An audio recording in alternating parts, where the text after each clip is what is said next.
Merci. Le docteur Zié Koulibaly, puisque c'est de lui qu'il s'agit, je vais commencer d'abord par là où on a eu la chance de le connaître. On l'a connu à l'Institut français, dont il a été ex-directeur délégué. On l'a connu comme ex-directeur technique du Massa. On l'a connu également comme ex-DG du Palais de la Culture. Et puis la chose qui me fait mal, c'est qu'aujourd'hui, il est enseignant-chercheur à la retraite. Ça me choque des fois. Il est trop jeune pour être retraité. On a encore besoin de son expérience. Le docteur Zié Koulibaly est titulaire d'un doctorat en culture et développement. En 2018, il a fait son doctorat à l'Institut régional d'enseignement supérieur et de recherche en développement.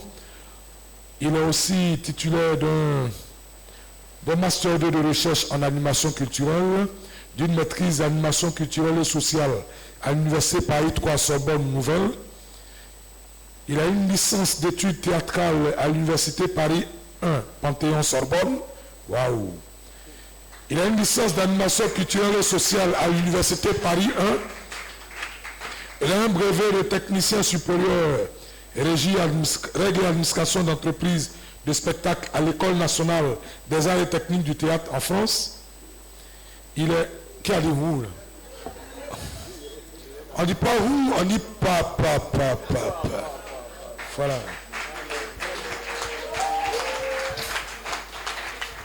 Si je vais vous lire tout ce qui est mentionné ici, je vous assure que même jusqu'à 18h, je n'aurai pas fini. Alors, madame la modératrice, madame Oui. Awa Berté, Oui. vos panélistes sont là. Merci Je beaucoup. vous laisse le micro et puis qu'on reparte d'ici avec beaucoup plus de connaissances sur l'historique et l'héritage du théâtre ivoirien. Merci beaucoup, monsieur. Alors, mesdames et messieurs, bonsoir William Paté. et bienvenue à Awa la... Berté, William Paté. C'est mon nom, présentez-moi aussi quand même. Excusez-moi. Voilà. D'accord. Alors, je suis pas seule, je suis avec monsieur William Paté, c'est bien ça? William. Voilà. Voilà, je suis avec lui pour organiser ce panel. Bienvenue à vous, la première édition du Forum des arts vivants d'Afrique. Et ce forum est organisé par le collectif des acteurs culturels de Côte d'Ivoire et en partenariat avec l'Institut Goethe et l'Institut français. Et merci à vous d'être venus. Et le thème général, voilà, pour cette première édition est l'industrie des arts vivants, moteur de développement durable pour l'Afrique. Et le thème de notre panel, pour cette journée, nous avons eu 2 panels. Ce matin, le thème était les festivals des arts vivants, impact et... Ok, merci. Alors, je disais que pour cette journée, nous avons 2 panels. Le premier panel s'est passé ce matin, pour ceux qui étaient là, et le thème était les festivals des arts vivants, impact et perspective. Et pour le thème 2 de notre panel de cet après-midi, avec mes illustres invités, c'est histoire et héritage du théâtre ivoirien. Et moi, je suis Awa Berté, la modératrice. Merci à vous d'être venus. Alors, aujourd'hui, le théâtre ivoirien continue de s'épanouir en tant qu'art vivant. Les artistes contemporains explorent de nouveaux thèmes tout en préservant les fondements culturels. Et cette dynamique entre tradition et modernité façonne un théâtre ivoirien vibrant et ancré dans son histoire. Mais avec l'avènement de la nouvelle technologie, d'autres défis entrent en scène. Histoire et héritage du théâtre ivoirien, c'est le thème que nous allons traiter aujourd'hui avec mes illustres invités, comme je disais. Et sans plus tarder, vu que M. William a déjà présenté les panélistes, donc là le décor est planté, nous allons entrer dans le vif du sujet. Merci à vous d'être venus et ovation encore. Alors, il faut qu'on retienne que le thème va se passer en 3 parties. Et dans la première partie, nous allons parler de l'histoire du théâtre africain. Et dans la deuxième partie, nous allons voir l'actualité du théâtre africain ivoirien, pardon. Et pour la troisième partie, pour terminer, nous allons parler du futur du théâtre ivoirien. Donc j'espère que vous serez là jusqu'à la fin pour qu'on puisse déguster ensemble. Alors, pour parler de l'histoire du théâtre ivoirien, je voudrais m'adresser au doyen, M. Zié Koulibaly. Bonsoir, doyen. Bonsoir. Alors, moi, je voudrais savoir déjà, pour la première question, comment est-ce que vous pouvez présenter le théâtre ivoirien et le théâtre africain en général? Comment je peux le présenter dans l'histoire aujourd'hui? Non, dans l'histoire, vu que nous sommes dans la première partie. Bien, alors, je suis d'une génération d'hommes de théâtre. Quand nous sommes arrivés dans ce métier, on se posait la question, existe-t-il un théâtre africain? Parce qu'on était dans la mouvance des années d'indépendance, nous sommes arrivés, nous, en ce qui me concerne ici, dans cette salle, en 1975. C'est-à-dire que dans les années 70, la question, est-ce que le théâtre africain existe? D'accord. La question était posée et évidemment il y avait des expériences, il y avait des compagnies, il y avait des troupes qui jouaient, il y avait des activités, il y avait du dynamisme en Afrique. En Côte d'Ivoire, nous avons eu une tournée internationale avec Monsieur Togognini de Bernard Dadier, Bernard B. Dadier, parce que le B. Dadier c'est l'auteur, Bernard Dadier c'est le ministre. Vous voyez la nuance. Merci beaucoup. Donc c'est pour dire qu'à l'époque, le théâtre commençait donc à s'affirmer, non plus comme théâtre avec un épithète africain, mais comme un théâtre tout court. Cela a donné naissance à un colloque qui a eu lieu à l'université d'Abidjan, où tous les artistes, où tous les, il fallait dire les spécialistes du théâtre en Afrique sont venus pour qu'on parle enfin de théâtre ivoirien. Les documents existent à l'université d'Abidjan. Alors, pour renchérir, je voudrais savoir aussi, est-ce qu'il y a une différence entre le théâtre ivoirien et le théâtre africain? D'abord, est-ce qu'il y a une différence entre la Côte d'Ivoire et l'Afrique? Donc, si on pose la question, est-ce qu'il y a une différence entre le théâtre ivoirien? Ce qu'il faut savoir, c'est que chaque pays a développé des thématiques, des spécificités. D'accord. En ce qui concerne la Côte d'Ivoire, je vais les citer une à une.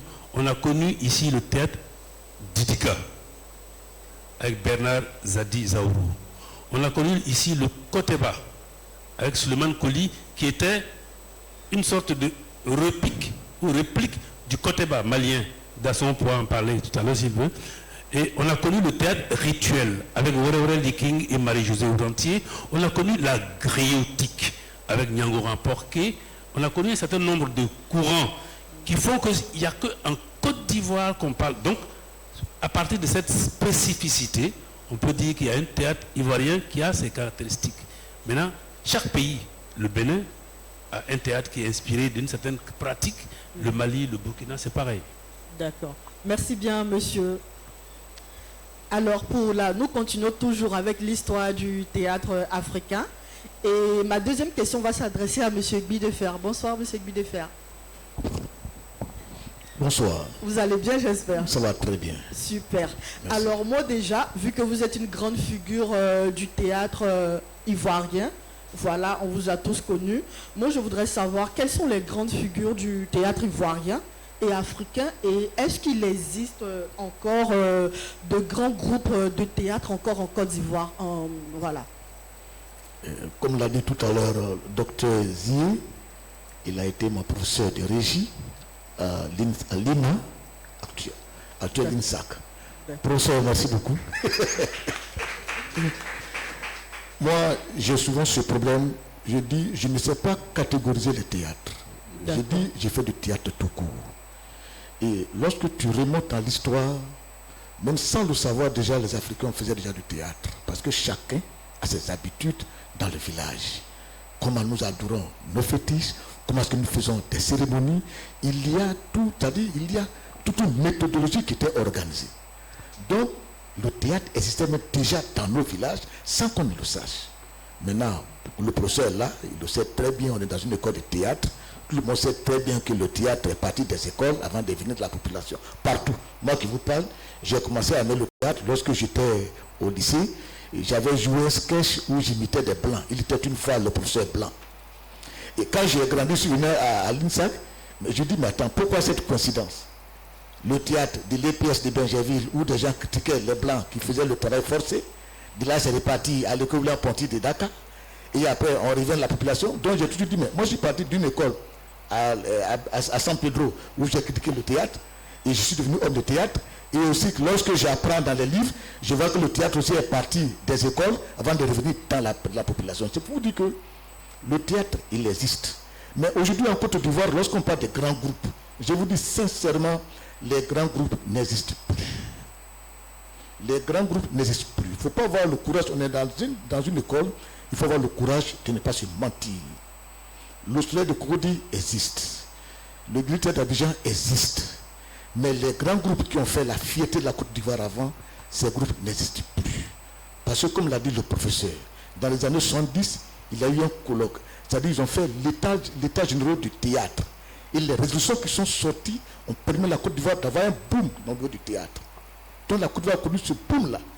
Voilà, concours de théâtre, les émissions de théâtre chez nous, on avait des financements de l'ambassade, les demi-tarifs pendant des sports, on payait les suites français demi-tarifs, les sports demi-tarifs. Aujourd'hui, il n'y en a même plus. Une cassure brutale est opérée, ça fait que les troupes de théâtre n'arrivent plus à survivre.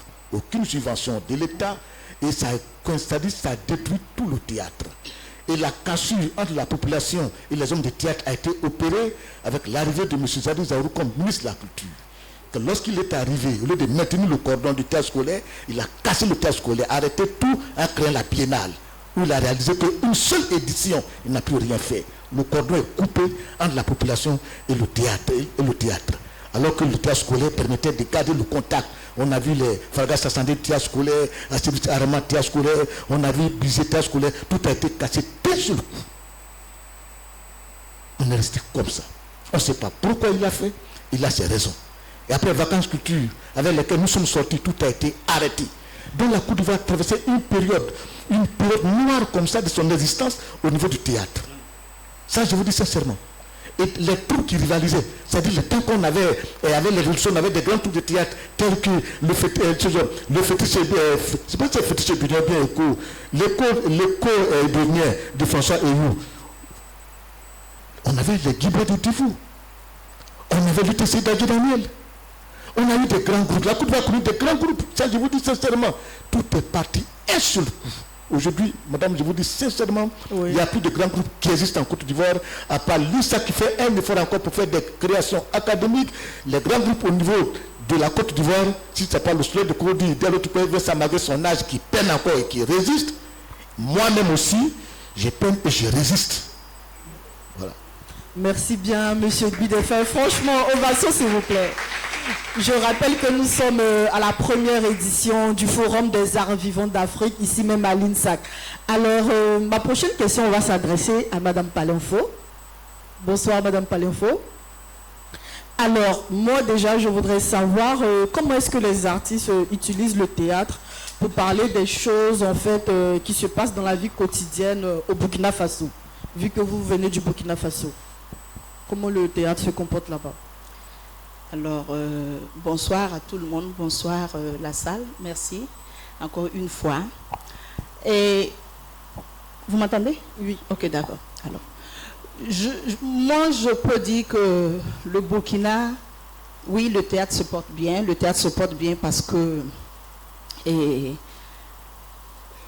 j'avais préparé quelque chose. Je ne sais pas si je peux... Vous pouvez, allez-y. Si je peux me permettre pour que les gens puissent mieux comprendre.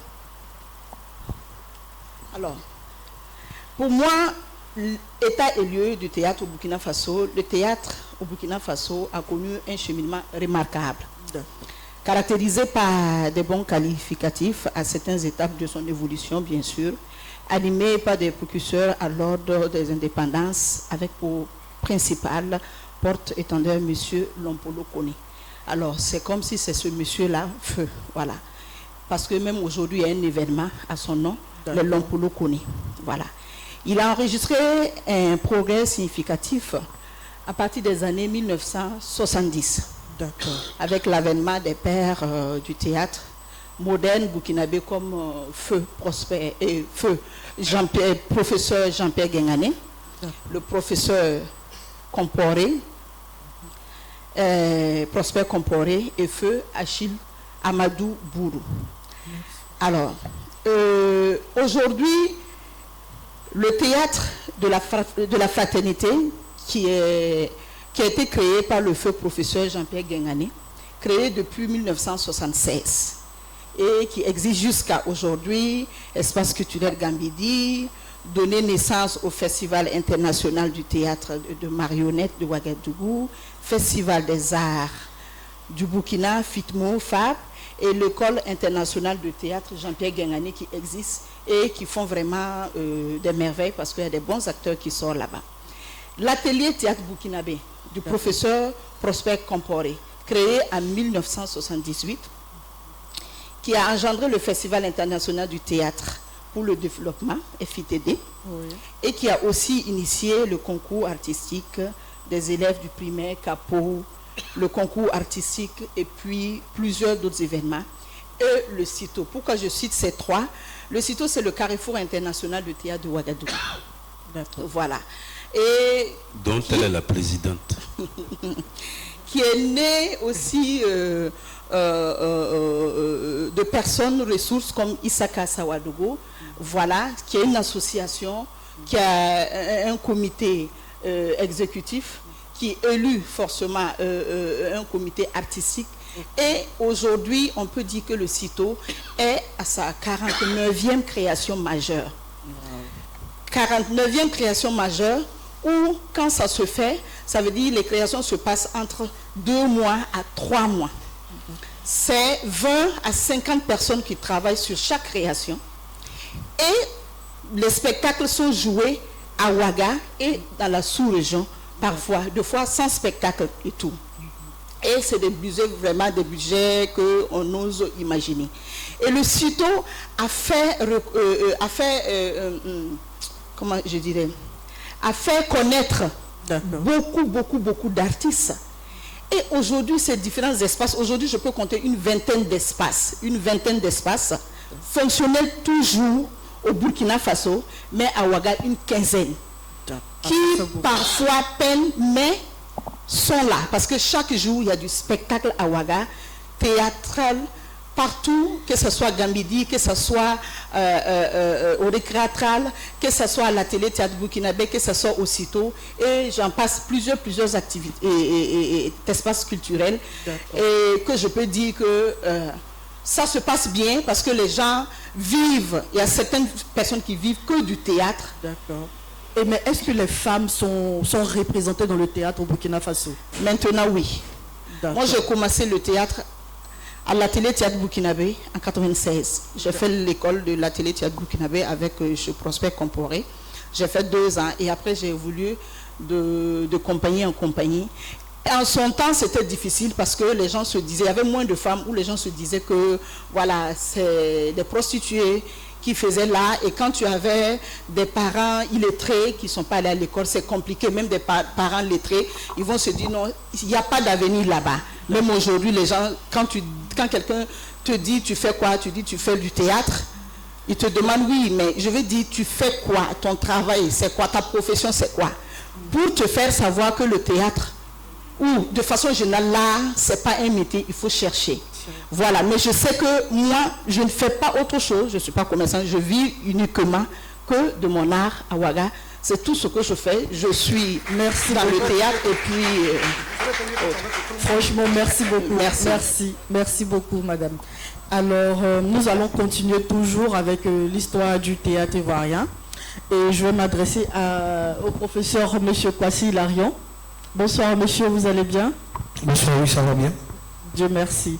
Alors, moi, déjà, je voudrais savoir quel a été l'impact du théâtre ivoirien dans le cinéma ivoirien et africain en général, vu que nous avons le Burkina Faso et le Mali avec nous ici. Ok, je voudrais d'abord saluer mes pères avec lesquels je suis. saluer M. Zikoubari qui a également été mon professeur dans cette école. Le professeur comme animation culturelle qui m'a formé au niveau de l'animation culturelle. Je voudrais ici lui dire sincèrement merci parce qu'il a été la première personne à me donner un contrat hors du pays. Voilà, je voudrais ici lui dire merci. Merci à vous, voilà. doyen. Je m'en souviens comme si c'était hier.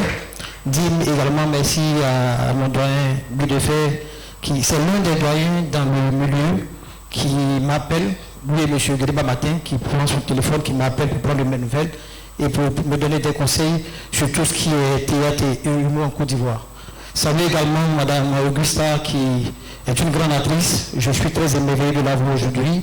J'ai pu être émerveillé par son film avec le doyen Boba Bakari, ici en Côte d'Ivoire. Voilà. On était très petits quand on est tourné encore ça et j'étais très content de l'avoir dedans. Aujourd'hui, l'avoir en face, c'est une fierté. Félicitations à vous pour le travail que vous abattez là-bas. S'il vous plaît. Voilà. Et saluer également le doyen à côté. Alors, pour revenir à l'autre question, vous savez, les Ivoiriens, oui. C'est comme on fait comme les politiciens.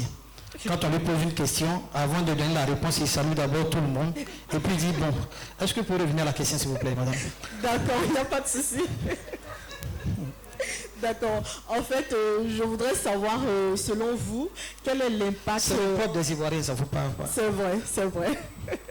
Alors, je voudrais savoir, selon vous, quel a été l'impact du théâtre ivoirien dans le cinéma ivoirien et en général, vu que africain, on va dire, vu qu'on est avec le Burkina Faso et on est avec aussi notre ami qui nous vient, voilà, du Mali. D'accord. Je crois que je ne pourrais pas exactement parler de l'historique parce que je n'étais pas encore né quand les théâtres voyaient le jour, même si on a appris ça dans nos livres et autres. Voilà. Mais je peux dire que grâce au théâtre, on a pu avoir quand même des grands noms du cinéma tels que Adrien Coutoir, Budefet, même le doyen Fagas Assandé, le doyen Budefet également. Je crois que le théâtre a permis à ces personnes-là de nous donner leur talent, leur savoir-faire. Et aujourd'hui, nous qui sommes les jeunes, qui essayons d'embrasser ce métier-là, nous avons appris aux côtés de ces pères-là. C'est parce qu'on les a vus à la télé, on a aimé et qu'aujourd'hui on décide de faire ce métier. Du coup, donc, le théâtre a été très important parce que moi je suis de ces personnes-là qui disent qu'on ne peut être bon comédien, enfin bon acteur ou bon humoriste si on a seulement fait que du théâtre, si on a appris du théâtre. Oui. Voilà, parce que le théâtre est la mère de tous ces arts-là. Voilà, donc pour être un bon comédien ou bien un bon acteur ou un bon humoriste, il faut à la base être un bon comédien. Voilà, donc aujourd'hui, si on a ces grands noms comme Adrien Coutoir et autres, c'est parce que ces personnes sont passées par le théâtre à travers, comme l'a dit le doyen Budefet, à travers vacances culture et théâtre scolaire. D'accord. Merci beaucoup, professeur Hilarion.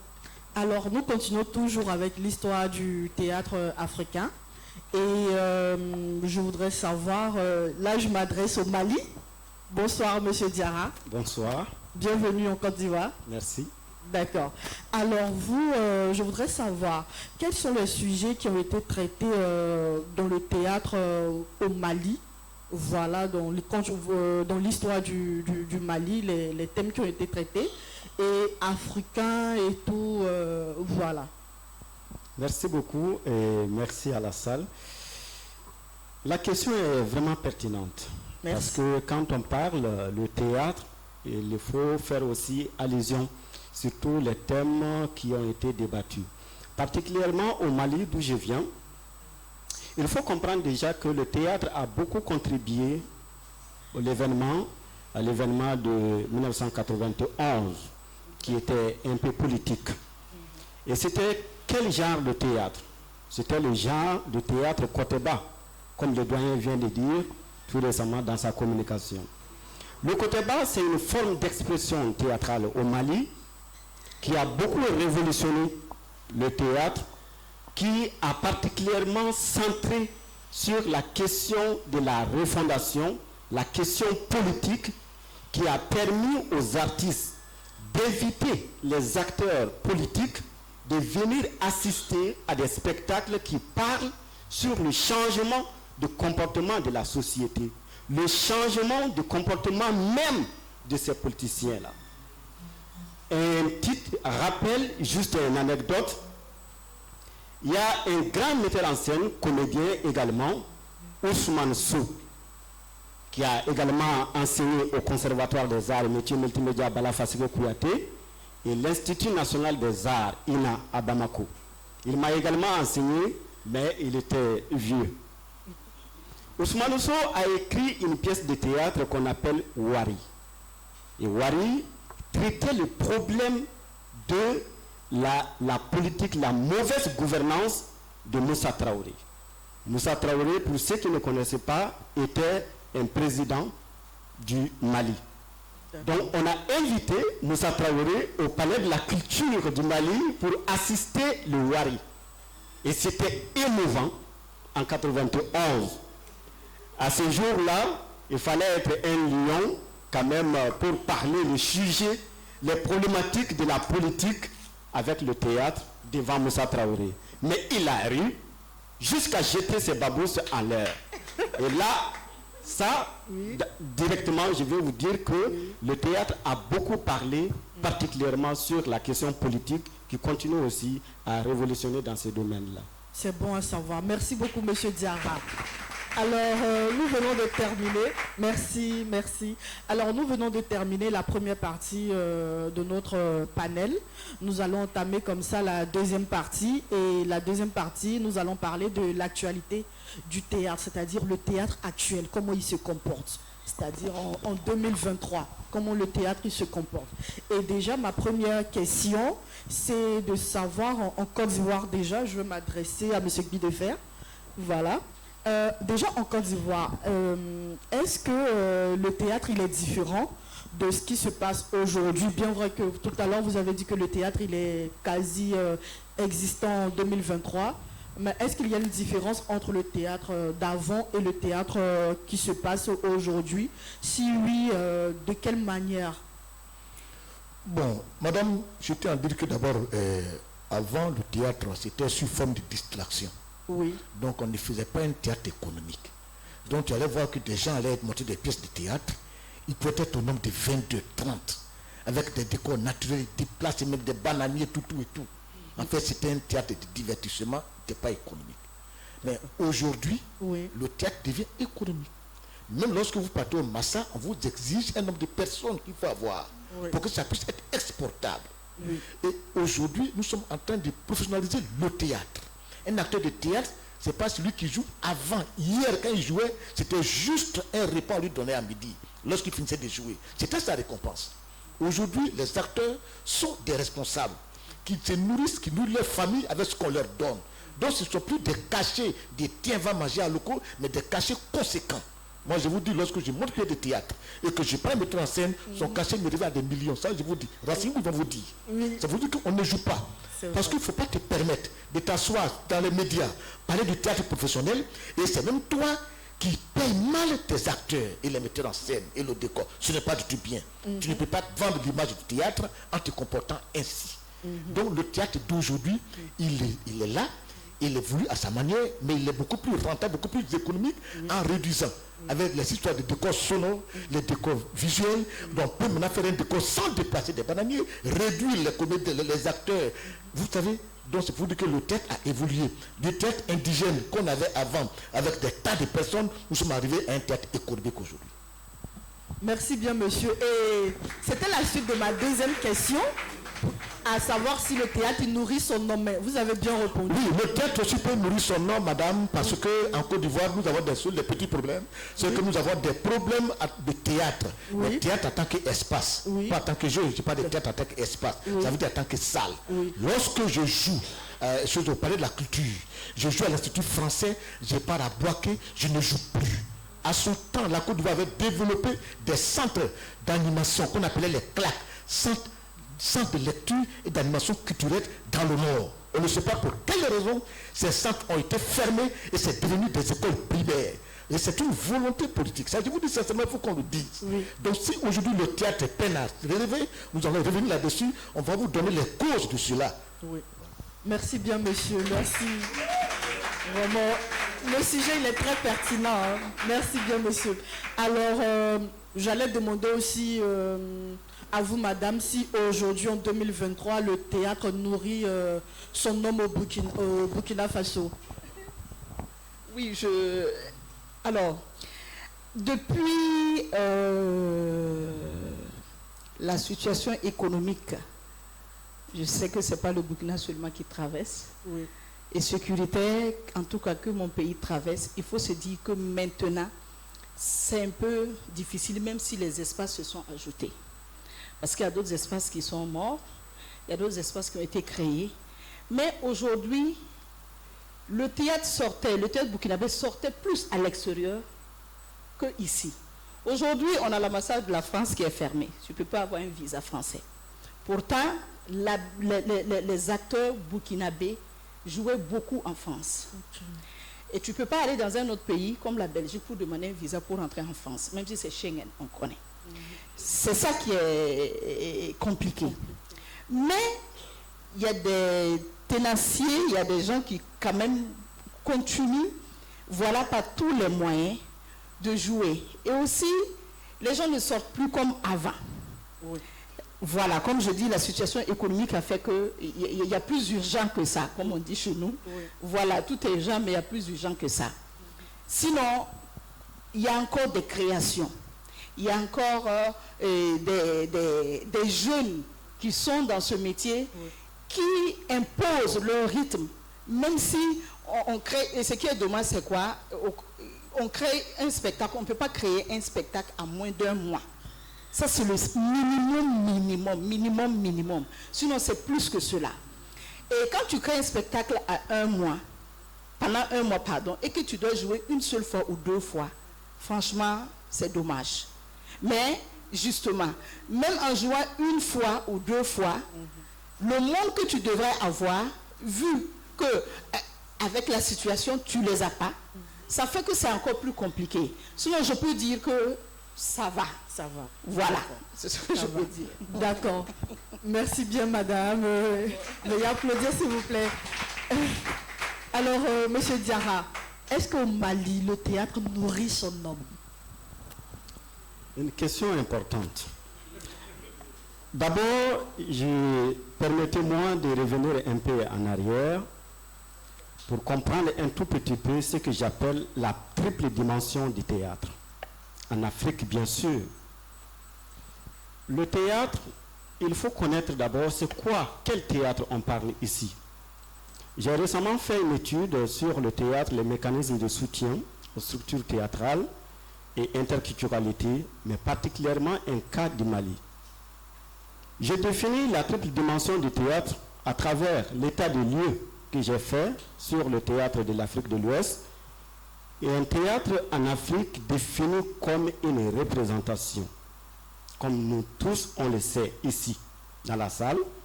La deuxième dimension, c'est la dimension d'une compagnie théâtrale.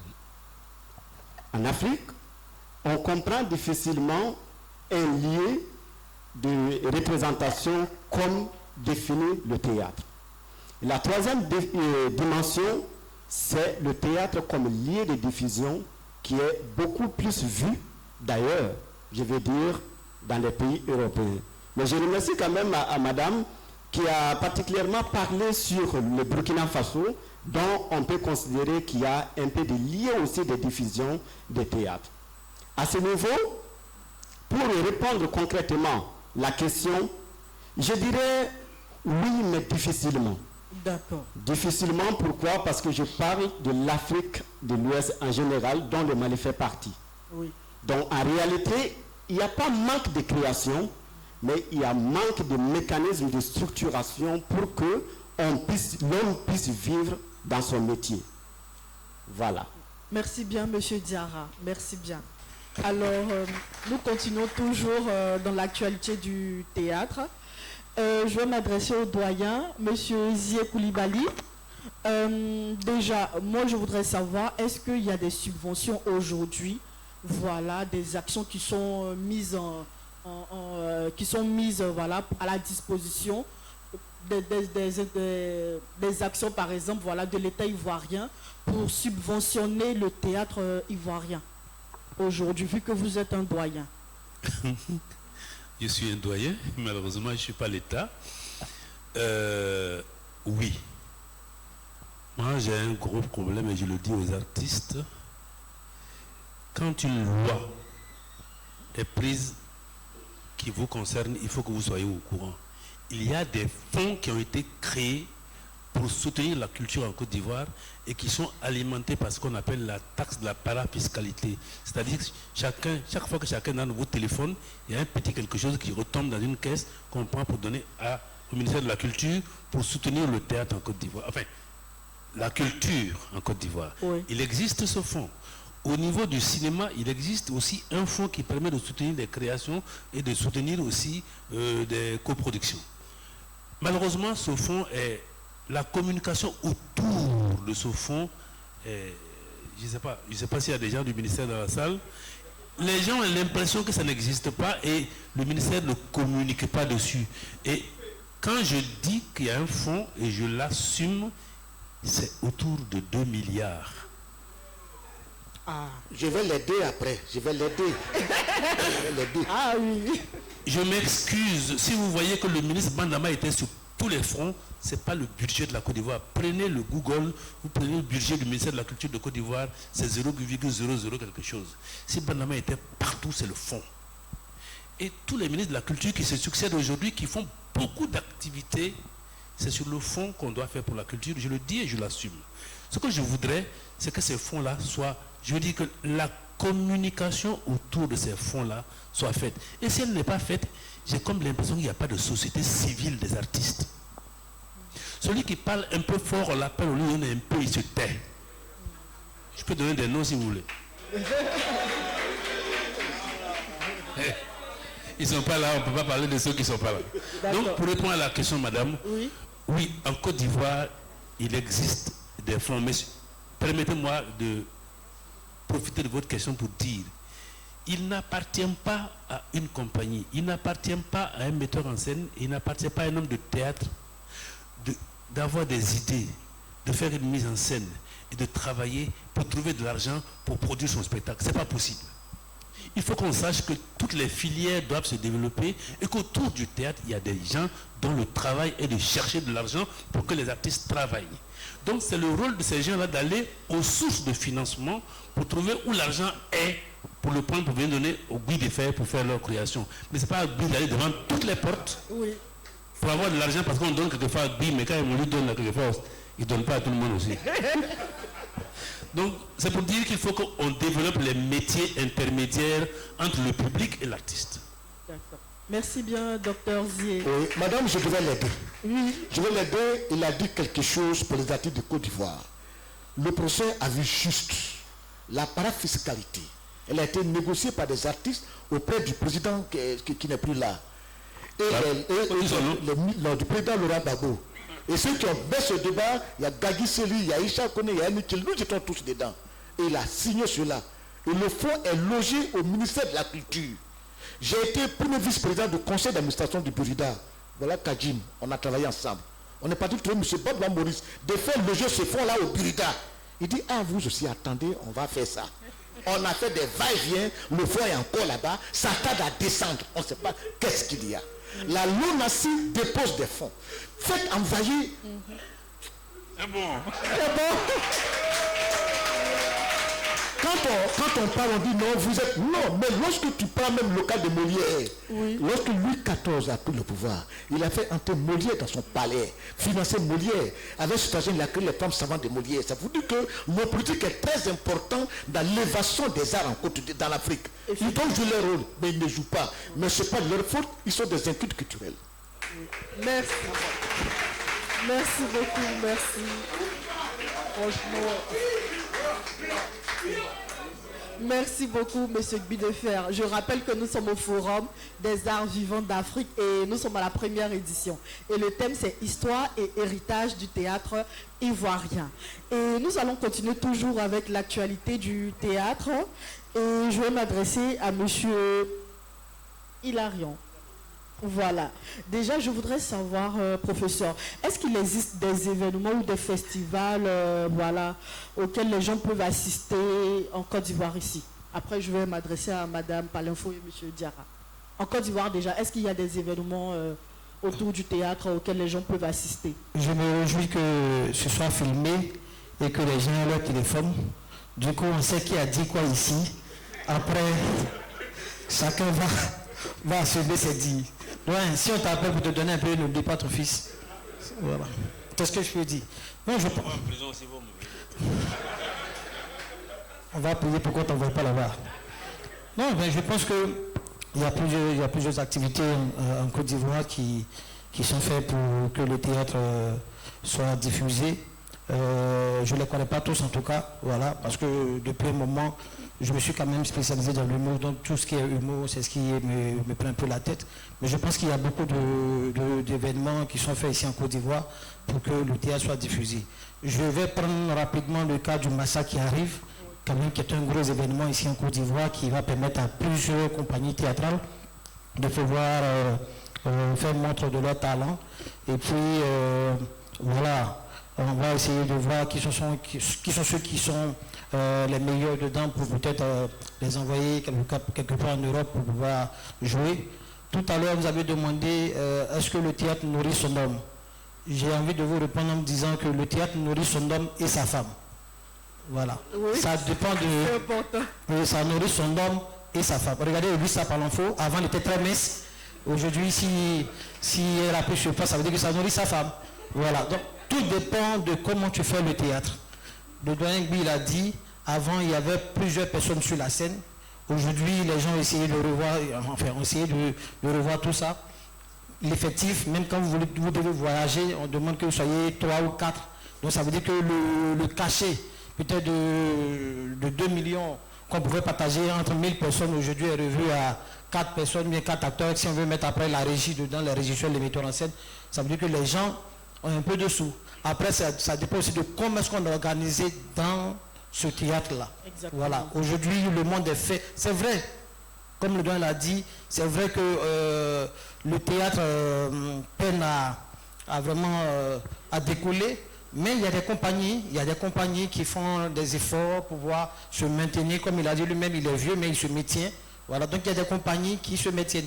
Il a dit dans ses propos, l'INSAC, c'est l'INSAC qui fait l'effort de pouvoir faire un théâtre académique. Je pense qu'il voulait dire un théâtre dans un espace académique. Voilà, parce que ce n'est pas un théâtre académique, voilà, c'est un théâtre comme tous les autres théâtres, voilà, mais dans un espace académique. Voilà, donc aujourd'hui, le théâtre essaie de faire de son bonhomme de chemin. Ça demande après aux uns et aux autres de bien être structuré, voilà, et puis d'être dosé. Voilà, pour que voilà, le théâtre puisse prendre comme on le souhaite. Merci beaucoup, professeur Hilarion. Alors, je vais poser la même question à vous, Madame Palenfo. Est-ce qu'il y a des événements, des spectacles de théâtre au Burkina Faso? Je voudrais, vous savez, par exemple, j'ai un peu étalé mon sujet sur le CITO, par exemple, dont je suis la présidente. Le CITO, qui est né depuis 1987, comme je disais, a au moins 650 membres. Voilà, membres actifs qui travaillent. On a une dizaine de personnes prises en charge qui travaillent dans l'administration. Le CITO, c'est la première structure théâtrale qui payait chaque création, chaque personne, à 350 000 le mois, pour 3 mois minimum à 4 mois. Le CITO, c'est cette structure-là qui a permis à beaucoup de jeunes, à beaucoup d'acteurs de s'offrir leur première moto et de pouvoir payer leur maison par mois et de se nourrir et nourrir leur famille. Et aujourd'hui, il y a plus d'acteurs, il y a plus de comédiens du théâtre qu'avant. Ce qui veut dire que c'est parce que ça nourrit, c'est parce que ça continue à être bien que les gens encore sont rentrés dedans. Alors, il y a beaucoup d'espaces culturels qui sont nés. Chaque jour, vous avez au moins minimum 3 à 4 spectacles de théâtre qui doivent se passer dans la ville de Ouagadougou. Il y en a aussi ailleurs. Parce qu'il y a des fonds avec le FDCT qui a été créé par le ministère et l'Union européenne pour financer des différentes créations.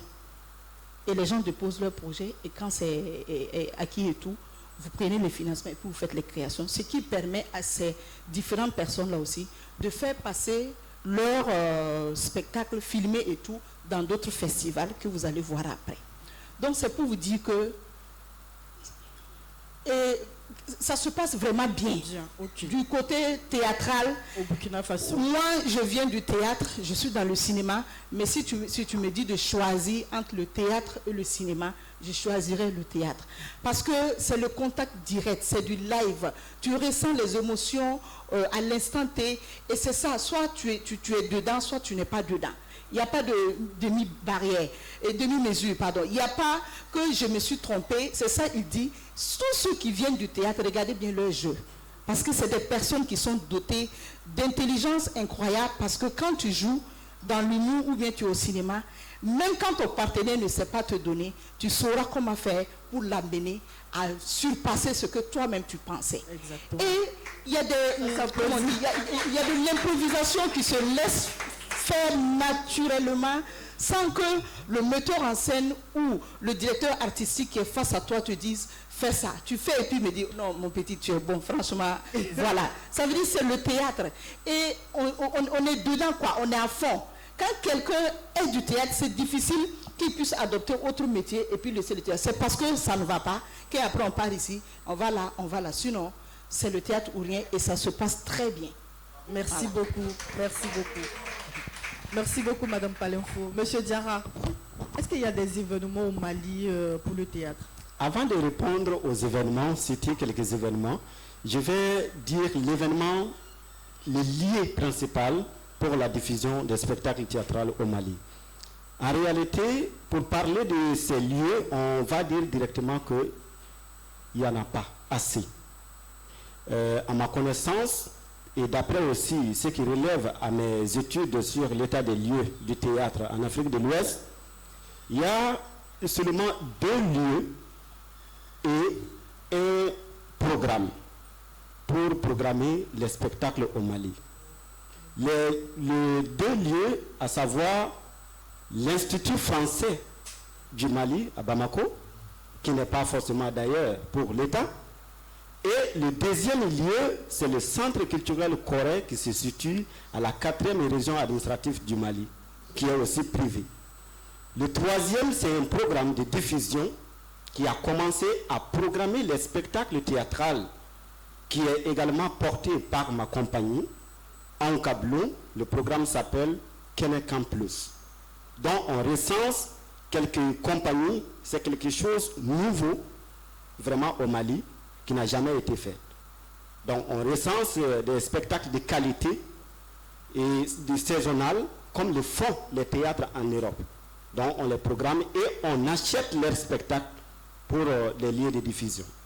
Et le deuxième niveau, qui est les événements, proprement dit, votre question, il y a des initiatives comme le festival. Et le festival, on peut citer le festival Théâtre des Réalités qui se situe à Sikasso, 3e région administrative du Mali.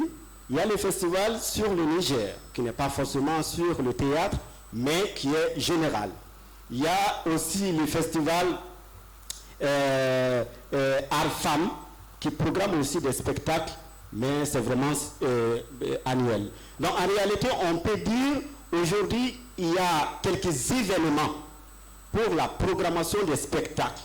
Mais personnellement, ce que moi je cherche et ce que moi je souhaite évoquer, c'est de trouver des milliers de diffusions pour la programmation en réalité des spectacles. C'est ça qui va nous permettre aussi d'avoir vraiment des mécanismes pertinents pour la diffusion des spectacles. Effectivement, effectivement. Oui.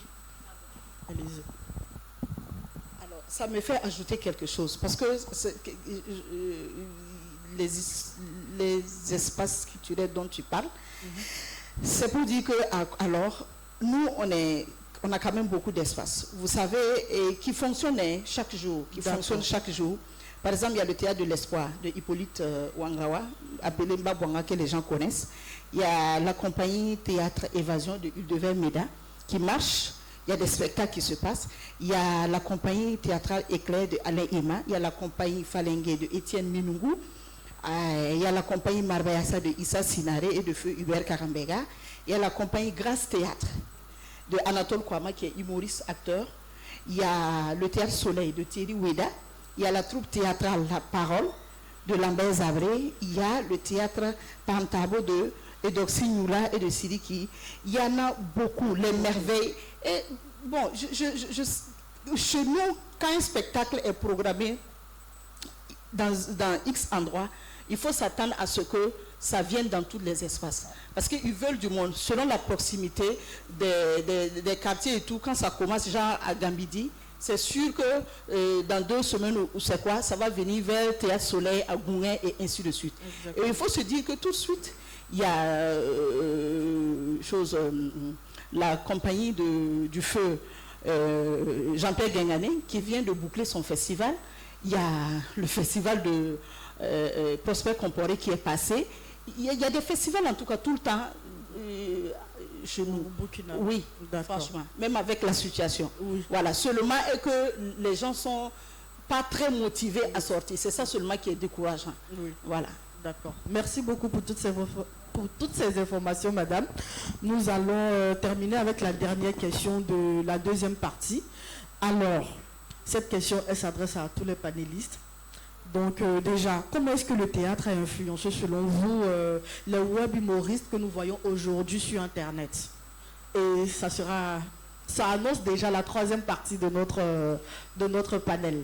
Alors, monsieur Guy Defer, selon vous, comment est-ce que le théâtre a influencé les web humoristes que nous voyons aujourd'hui sur Internet? Bon, madame, c'est une très bonne chose. C'est une très bonne chose parce que ça donne des espaces d'expression à ces jeunes gens qui ont du talent. Nous avons déjà des écoles de théâtre qui forment des hommes de théâtre et nous avons ces jeunes gens-là. Mais ce qui les anime beaucoup, je vous dis sincèrement, ce n'est pas la pratique théâtrale, mais c'est chercher à se faire voir. Ils cherchent à ce qu'on les voit à la télé. Ils cherchent à ce qu'on les voit sur les écrans. Donc, ils sont quelque part, ils se filment et ils balancent. Du coup, tu peux les voir bien, mais lorsque tu vas les prendre pour les distribuer dans une pièce de théâtre, tu vas avoir honte. Oui. Parce qu'ils ne pourront pas composer un personnage, ils ne connaissent aucun vocabulaire du théâtre. Et donc, toi, en tant que metteur en scène, tu penses que c'est un grand artiste. Lorsque tu vas lui donner des indications avec un vocabulaire théâtral, il va se perdre. Donc, il faudrait que ces enfants acceptent de se former, qu'ils acceptent d'apprendre. Nous, lorsque nous voyons des messieurs comme M. Zier, en toute sincérité, on n'a pas le droit de s'asseoir là. Et je lui dis merci parce que M. Prosper Comporé m'a formé. Moi, Farga Sassandé, Alcidon Zigré, Peña Tressa, à son âme, à l'université de Côte d'Ivoire, sur le théâtre forum financé par le PNUD. Dites-lui merci, dites-lui là-bas. Souvent je l'appelle. Donc voyez-vous, c'est des doyens. Quand on les voit, on freine.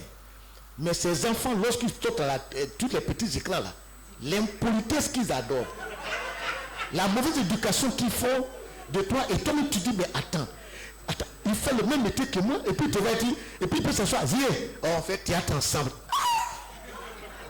Tu peux dire ça? Donc, nous sommes contents qu'ils aient du talent. Mais ce talent doit être encadré par une formation. Merci beaucoup, M. Guy Defer. Merci beaucoup. Merci. C'est vraiment très pertinent. Merci beaucoup. Voilà. Et pour terminer la deuxième partie, le doyen, M. Zier Koulibaly, j'aimerais avoir aussi votre avis sur les web humoristes aujourd'hui. Comment est-ce que le théâtre les a influencés? Avant d'arriver au web humoriste, il y a le mot humoriste qu'il faut définir. En fait, l'être humain s'adapte à toutes les situations.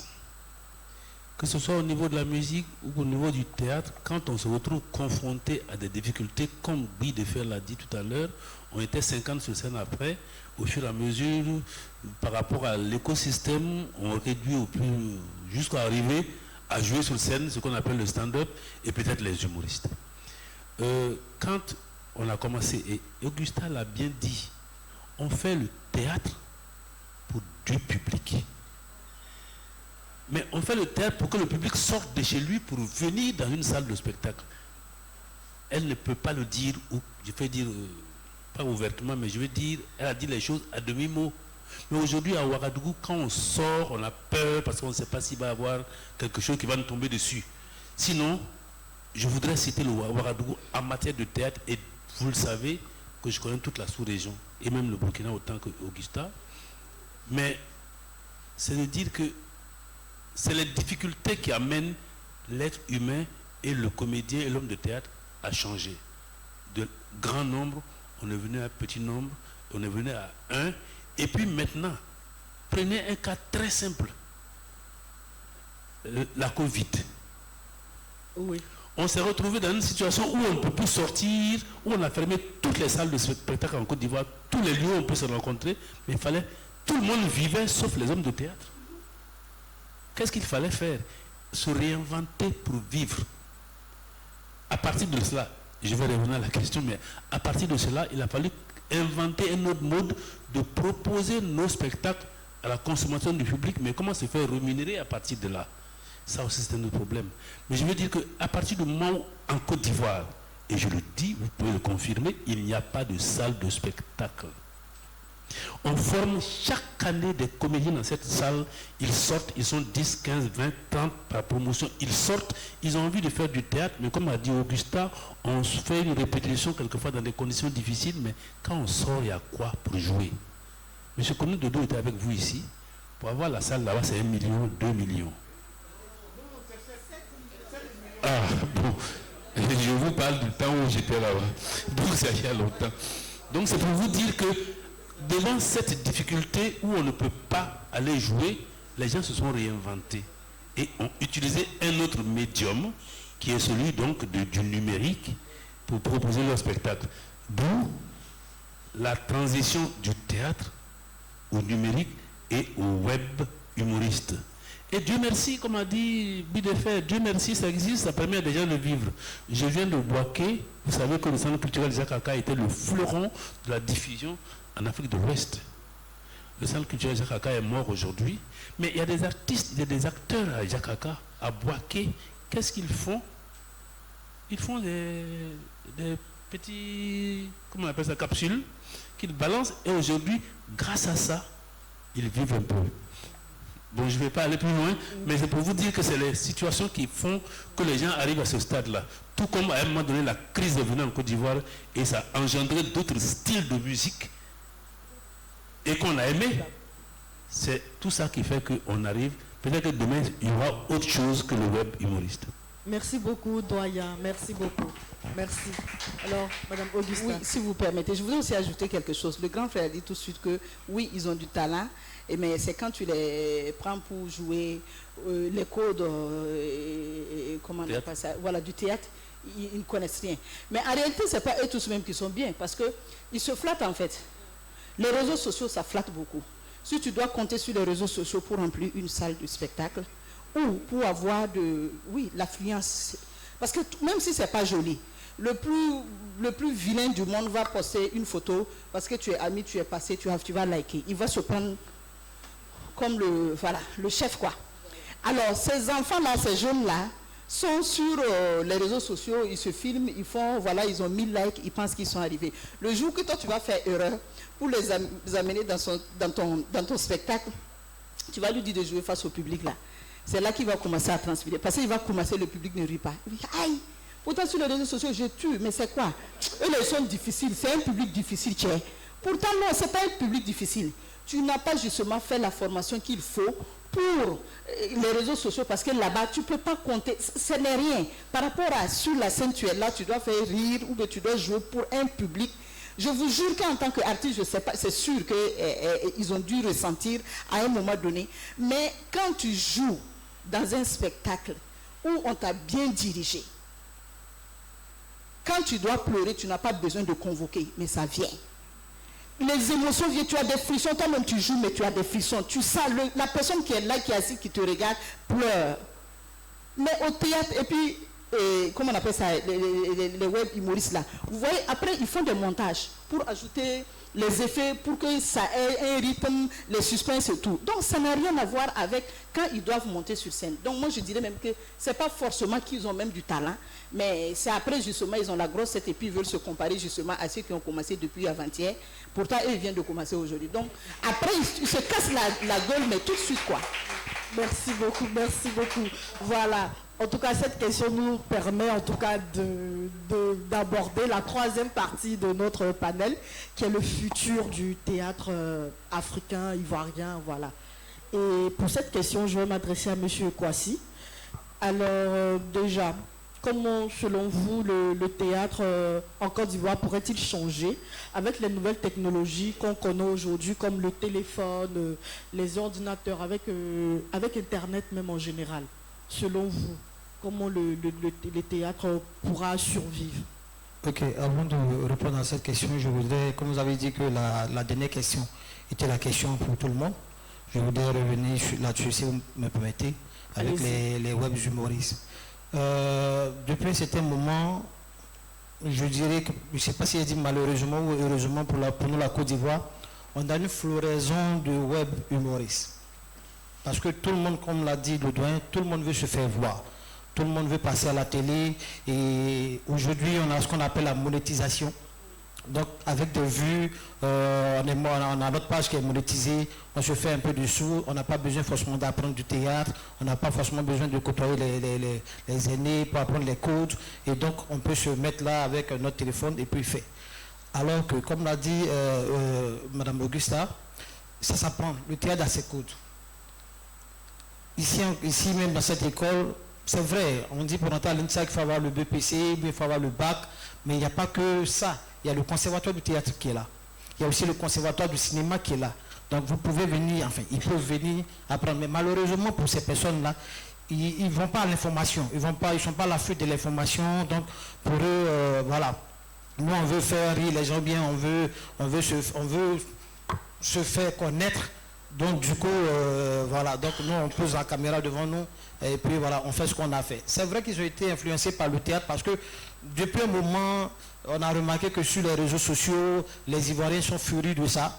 Tout le monde veut rire, en journée, même au bureau, tu passes dans les bureaux, tu vas voir des personnes en train de regarder des vidéos, des gens, ça rigole, c'est ce qui plaît aux gens actuellement. Donc du coup, tout le monde s'adonne à ça. Et en plus, si ça leur permet à eux d'avoir du sou, donc voilà, ils continuent dedans. Voilà. Mais c'est important, comme l'a dit le doyen, c'est important de se faire former et c'est important d'être à l'école des pairs pour apprendre. Moi, je suis dans ce métier, enfin, notre petit bonhomme de chemin à travers l'humour. Il y a plein dedans qui font des vidéos, comme elle a dit. Il y a plein qui font des vidéos. Mais quand on se retrouve entre nous, pour des scènes, c'est chaud. C'est vraiment chaud. Tu vois. Oui. Voilà, il y a certains qui, quand même, qui ont cette humilité-là de venir demander, de venir questionner, de chercher à apprendre et de chercher à savoir comment est-ce que ça fonctionne. Il y a une demoiselle dedans, elle s'appelle Maya qui est là. Voilà, Maya, qui est venue du Gabon. Voilà, elle est venue du Gabon, elle faisait ses séries sur Internet, mais elle a décidé de côtoyer les aînés. Elle apprend. Vous voyez, pendant pour ce panel, elle est venue. C'est déjà bon qu'elle soit là parce qu'elle veut comprendre, elle veut savoir.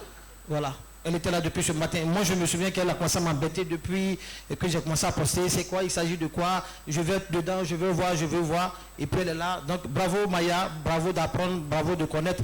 C'est important. Comment est-ce que le théâtre pourrait aujourd'hui se réinventer ou avec l'arrivée de la nouvelle technologie, bon, je pense l'ère d'Internet. Voilà, je crois que c'est de demander aux acteurs du théâtre d'utiliser toutes ces plateformes-là, voilà, pour déjà faire la promotion de leurs œuvres, voilà, parce que c'est bon de créer, mais après il faut diffuser. Voilà, donc c'est de trouver. Et puis, ce qu'on ne sait pas aussi, il y a des opportunités sur Internet. Il y a des opportunités. C'est bon de créer, on a parlé de fonds au ministère qui ne descend pas au Burida, ça ne va pas descendre maintenant parce que le fonds est très lourd. Donc descendre il est très lourd, donc descendre du ministère jusqu'à ici, il faut vraiment 1000 personnes pour pouvoir faire descendre. C'est pas maintenant. c'est pas maintenant. Donc, oui. Voilà, donc, c'est de voir à travers Internet, il y a des festivals qui sont sur Internet, voilà, où les gens peuvent postuler. Il y a plein de trucs qui sont sur Internet que les gens peuvent postuler. Il y a des outils, moi je suis de la vieille école, tu vois, même les histoires de GPS, je ne maîtrise pas encore. Quand je mets le GPS dans ma voiture, je me trompe chaque fois. Donc je dis à la demoiselle, s'il te plaît, déjà une femme qui va t'indiquer, tourne ici, c'est déjà compliqué. Voilà, parce que les femmes, tu vois, elles ne savent pas trop ce qu'elles... Voilà. Elles-mêmes, elles ne se maîtrisent pas trop. Donc te diriger sur un trajet, c'est compliqué. Tu vois. Donc, moi je suis encore à l'ancienne école. Donc je veux dire, c'est important que, voilà, c'est important pour nous de revenir à ces outils-là et puis de faire en sorte qu'on puisse s'acclimater avec ça et puis voilà, voir comment ça peut aider à tout le monde. D'accord. Merci beaucoup, professeur. Merci beaucoup. Ah, le doyen disait tout à l'heure, lui il est docteur, il ne faut pas m'appeler professeur. Si je m'appelle professeur, ça veut dire que je suis plus... Ah, voilà. D'accord, autant chez moi alors. Non, c'est professeur d'enseignant. Ah, il m'a tiré les oreilles tout à l'heure. Ah, mais elle t'appelle professeur, moi je suis docteur. Donc... C'est vrai. Désolé, cher maître. Désolé, cher maître. D'accord.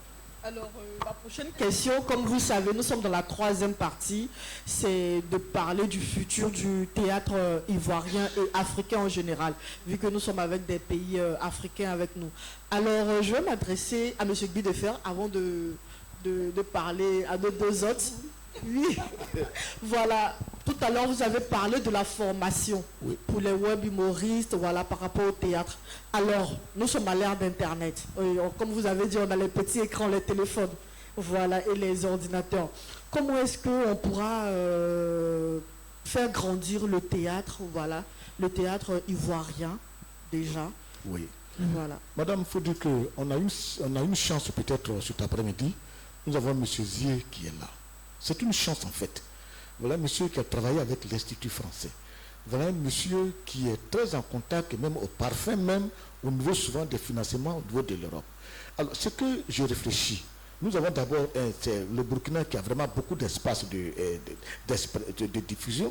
Il suffit que peut-être chaque pays, peut-être s'allie au Burkina, à la Côte d'Ivoire, nous on a 3 diffusions, ici ils ont peut-être 500 ans, ça peut nous créer peut-être 10 salles, 20 salles de diffusion. Maintenant, quant au web, moi, je pense qu'on peut créer peut-être une plateforme. On monte des pièces de théâtre, on les diffuse là-bas. On les diffuse là-bas. On les diffuse là-bas. C'est-à-dire que tu joues au Burkina, tu écris au Burkina, au Gabon, au Congo, partout. Dès que tu finis, on enregistre, on diffuse. On diffuse, on diffuse. Ça nous fait un espace de diffusion et aussi de communication. Pour qu'on te connaisse un peu ailleurs. Donc, les web, on peut les utiliser pour en faire des salles de spectacle aussi. Comme il n'y en a pas en Côte d'Ivoire, on va prendre la télévision, les petits portables là, pour en créer pour nous-mêmes et on va se faire voir. Oui, merci beaucoup, monsieur Guy Defer, merci beaucoup. Alors, monsieur Diarra, vous, avec Internet aujourd'hui, comment on peut faire grandir le théâtre malien, africain, on va dire? D'accord. Avant de répondre à cette question, je vais quand même me présenter un tout petit peu la deuxième partie de la question qui est l'influence du théâtre aujourd'hui avec les humoristes web. En réalité, comme un chercheur disait, un jour, le mot culture et le mot religion va manger sa mère, qui est la culture. D'une manière, je peux dire que c'est ça qui se représente aujourd'hui dans le domaine des arts du spectacle. On est là aujourd'hui dans le cadre des arts du spectacle. C'est quoi art du spectacle? On a parlé du théâtre et c'est ça qui nous réunit cet après-midi. Exactement. À ce niveau, il faut comprendre que, comme M. Zier Koulibaly, il a bien dit, c'est des artistes aussi, d'une manière, des acteurs aussi, dans la promotion du spectacle vivant, mais derrière l'écran. Donc, quelqu'un qui a suivi une formation artistique dans une école artistique comme l'INSAC ou bien conservatoire, difficilement, comme ceux qui se présentent aujourd'hui, ont du mal à comprendre. Mais d'une manière, il faut comprendre que c'est des personnalités aussi c'est des gens aussi dans le domaine des arts et c'est des plateformes qu'on ne doit pas négliger pour la promotion de nos créations, notamment les spectacles théâtraux. Mais c'est très difficile. Donc à ce niveau, moi j'invite sincèrement de revoir la manière de se présenter sur les réseaux sociaux. Parce qu'on ne parle pas de l'Internet, mais on parle des réseaux sociaux, en réalité. Ce n'est pas l'Internet. Mon collègue vient de dire tout à l'heure qu'il faut mener un mécanisme de diffusion des spectacles, que des spectacles sur une plateforme. Ça, c'est au niveau de l'Internet, d'une manière. Donc, en réalité, le théâtre, particulièrement dans les arts vivants, ne doit pas négliger quand même les plateformes numériques, l'Internet même en général. C'est des moyens pour nous aujourd'hui, on peut dire les mécanismes pour aussi la promotion et la diffusion des spectacles théâtraux. Mais il faut étudier comment s'y mettre. Voilà. Merci beaucoup, M. Diarra, merci beaucoup. Voilà. Alors, nous sommes presque à la fin de notre panel. Je vais demander au public s'il y a des questions dans le public. Ah, je vois beaucoup de mains en l'air. Je voudrais, avant que le public ne prenne la parole, juste donner mon avis sur cette question rapidement. D'accord. En fait, il faut qu'on sache que pour qu'il y ait un futur de ce théâtre-là, il faut que nous, on se réinvente notre théâtre, qu'on réinvente notre façon de nous adresser au public. Je ne parle même plus du numérique. Juste un exemple. Tant que chaque pays restera dans son petit coin pour fabriquer son théâtre, il ne pourra pas réussir. C'est vrai, le Burkina a un exemple à suivre. Et quand il y a un spectacle au Burkina Faso, tous les artistes du Burkina Faso se déplacent pour aller le voir. Quitte après aller dans le maquis à côté pour descendre, pour dire que c'est mauvais. Mais ils vont voir. J'ai fait 5 ans à l'Institut français en tant que directeur. Les comédiens de Côte d'Ivoire, je n'en ai pas vu un qui est venu au moins 5 fois. Pas du tout. Dernier exemple. Je dirige maintenant une petite structure qui s'appelle le Bureau des Arts et Communications. En accord avec le programme AWA qui est à Corée et à Ségou, nous avons créé un réseau qu'on a fait financé par l'Union européenne. Un réseau, 3 salles par pays sur 5 pays. La Côte d'Ivoire, il y a 3, Ghana, il y a 3, Bénin, il y a 3, Togo, il y a 3 et Burkina, il y a 3. Et on crée des spectacles de chaque pays. Un spectacle en Côte d'Ivoire, un au Ghana, un au Burkina, un au Togo et au Bénin. Et chaque compagnie doit jouer 3 fois dans chaque pays. Ce qui fait que chaque compagnie avait au moins, et avec un cachet, au moins 15 spectacles. Nous allons faire ça sur 3 mois. Croyez-moi, le bilan qu'on a, et je parle pour nous les Ivoiriens, le bilan qu'on a dans tous les pays, ça a marché, sauf la Côte d'Ivoire. En Côte d'Ivoire, les 3 espaces, je ne le dis pas pour dire qu'ils sont mauvais, les 3 espaces que nous avons retenus, il y a Sankofar, il y a la fabrique culturelle où vous allez tous les jours pourtant, puis on a pris un lieu à Azopé qui est l'espace des arts d'Azopé. Aujourd'hui, l'espace des arts d'Azopé sur l'ensemble des spectacles a fait le plein. La fabrique culturelle n'a pas fait plus de 10 personnes par soir. Sankofar, c'est pareil. Je dis ça pour que nous, les artistes, le premier public du théâtre, c'est nous-mêmes d'abord. Comme disait l'administrateur actuel du CITO, si moi je t'invite, que tu invites ta copine, qui invite son ami, qui invite, ça fait déjà du public. Donc chaque acteur du CITO, elle vient de parler du CITO, était amené à faire venir lui-même ses amis. Et comme les places ne sont pas chères, on peut les payer plus facilement. Donc je voudrais vous appeler. Tant que chacun, même à l'INSAC, et c'est plus grave, Hilario est là, il est professeur ici, Hilario a joué à l'Institut français quand j'y étais, il n'a qu'à me dire combien de ses collègues sont venus à son spectacle. Donc, c'est ce que je voulais ajouter comme une sorte de cri de cœur avant de donner la parole au public. Tant que nous allons avoir des créations et que nous-mêmes, on est fonctionnaires, c'est-à-dire qu'on vient au travail le matin, on repart le soir, quand il y a quelqu'un de sorti, il fait tard. Je m'arrête là. Merci beaucoup doyen, merci beaucoup.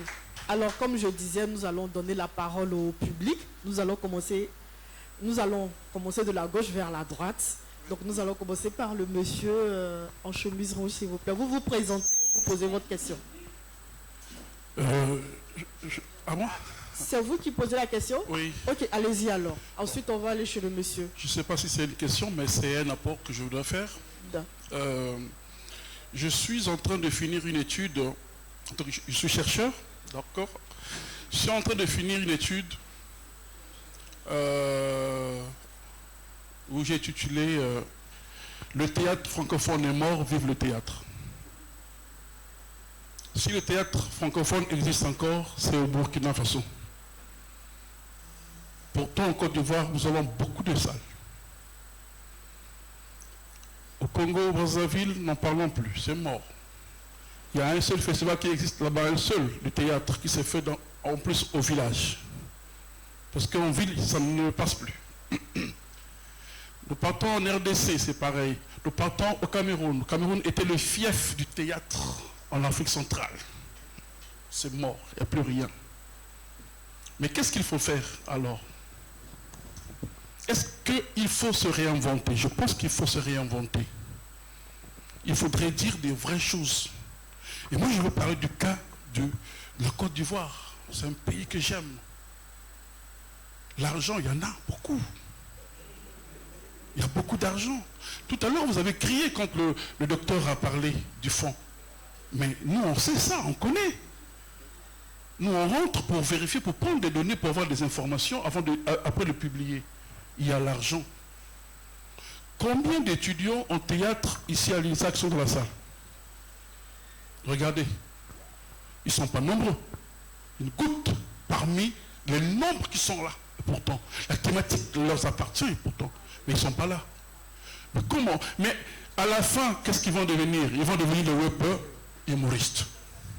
Pourtant, ils ont acquis les normes du plateau. Mais ils vont devenir des web humoristes parce qu'il n'y a plus de théâtre. Et pourtant, il y a des salles. Je suis choqué, excusez-moi de vous le dire. Si je le savais le matin, j'allais poser cette question. Je suis choqué de savoir que la maison de la culture du peuple, on va les louer à 7 millions la salle. C'est la maison du peuple. C'est la maison du peuple, donc notre maison commune. Ce sont des impôts de notre argent que nous versons là-bas. Et moi, pour aller pour cette salle, pour faire un spectacle, je dois payer 7 millions. Pour gagner combien en retour? Combien? Non, excusez-moi. Soyons sérieux dans ce que nous faisons. Soyons aussi professionnels. Maintenant, il y a autre chose. Quelle est votre démarche aussi artistique envers ces maisons? Quelle est votre démarche artistique? Tout à l'heure, le docteur l'a dit. Combien sont allés le voir à l'Institut français? Combien? Donc, excusez-moi, je veux conclure pour dire le théâtre a existé en Côte d'Ivoire, mais ça n'existe plus. Il n'y a plus de théâtre. Il n'y a plus de théâtre en Côte d'Ivoire. Je ne connais aucune compagnie théâtrale en Côte d'Ivoire. Je ne connais pas.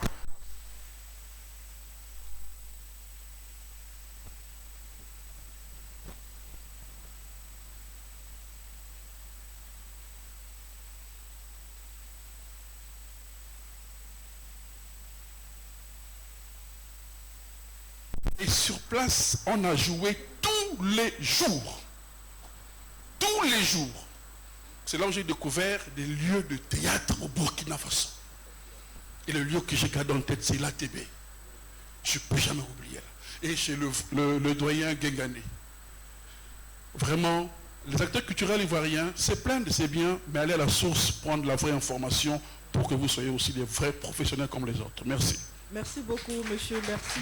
Alors, nous allons alors rapidement. Monsieur, allez-y pour votre question. Oui. Bonsoir. Bonsoir, monsieur. Bonsoir, je suis Guy Alain Mané. Je voudrais, avant de commencer, dire merci à Zié. Zié, on le regarde dans la salle, tout le monde dit c'est un doyen, mais bon, je ne sais pas s'il est doyen et puis il est à la retraite. Non, Zié peut être à la retraite. Zié est quelqu'un qui m'a formé aussi. Il a formé beaucoup de personnes. Moi, j'ai un doyen, c'est vrai, toujours blanc, mais il m'a formé. Et il m'a formé de façon, je ne sais pas comment empirique. Hein.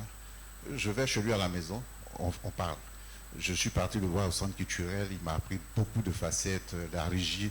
Moi, on me demande qu'est-ce que tu ne sais pas faire, généralement, parce que je sais tout faire à cause de Zié. Zié, merci beaucoup. Merci.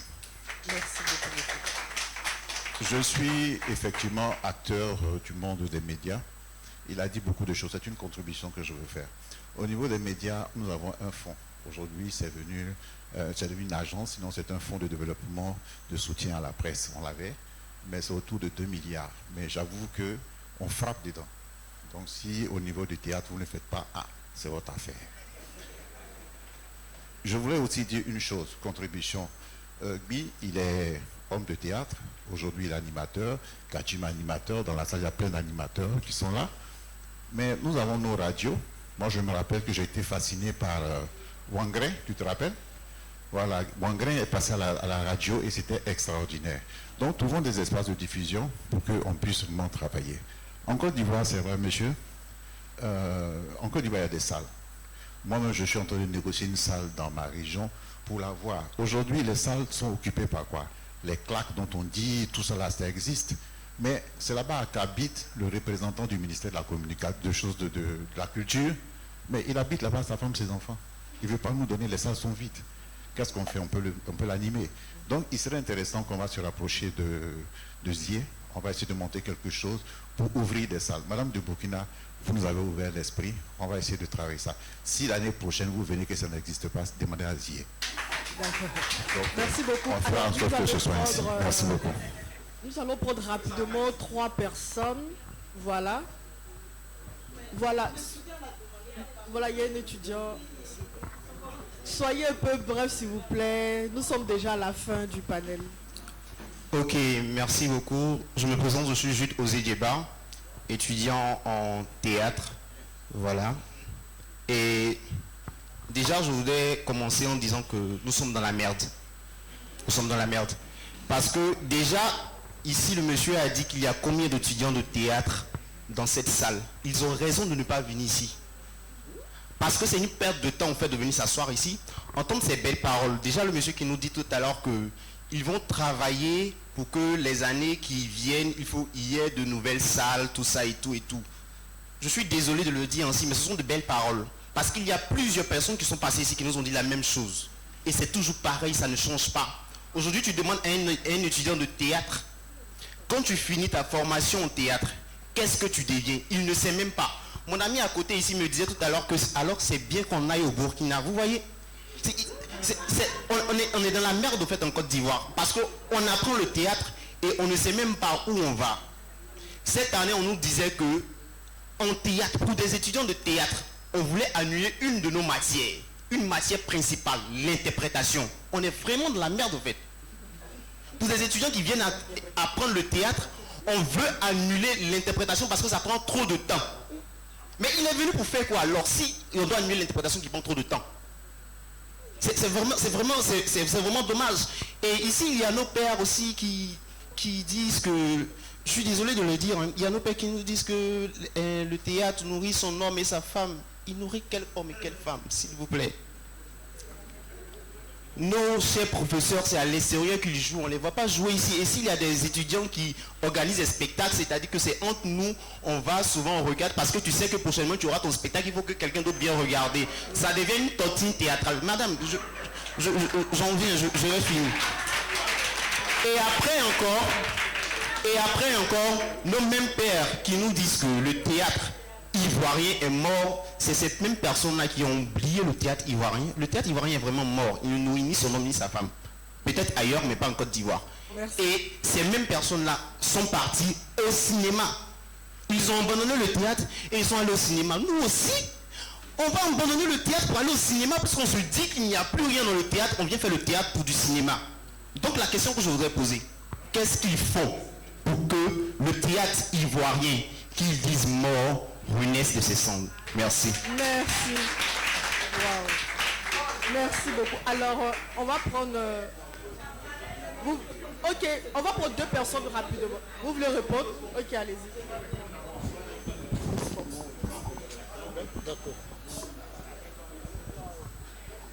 Alors, je peux, c'est ça? Alors, en tout cas, merci beaucoup pour l'intervention de mon jeune frère. Franchement, j'ai eu la chair de poule.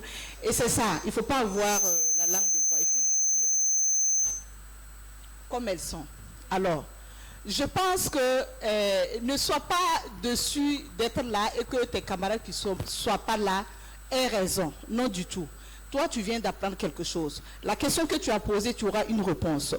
Et ne t'inquiète pas parce que, justement, bon, malheureusement ou heureusement, je disais à mon grand frère Buidifé que, vous voyez, c'est pour cela, c'est parce qu'il n'y a plus d'espace, que les comédiens du théâtre, d'autres, que je vais taire les noms, se sont reconvertis dans l'humour, mais en réalité, ce n'est pas des humoristes.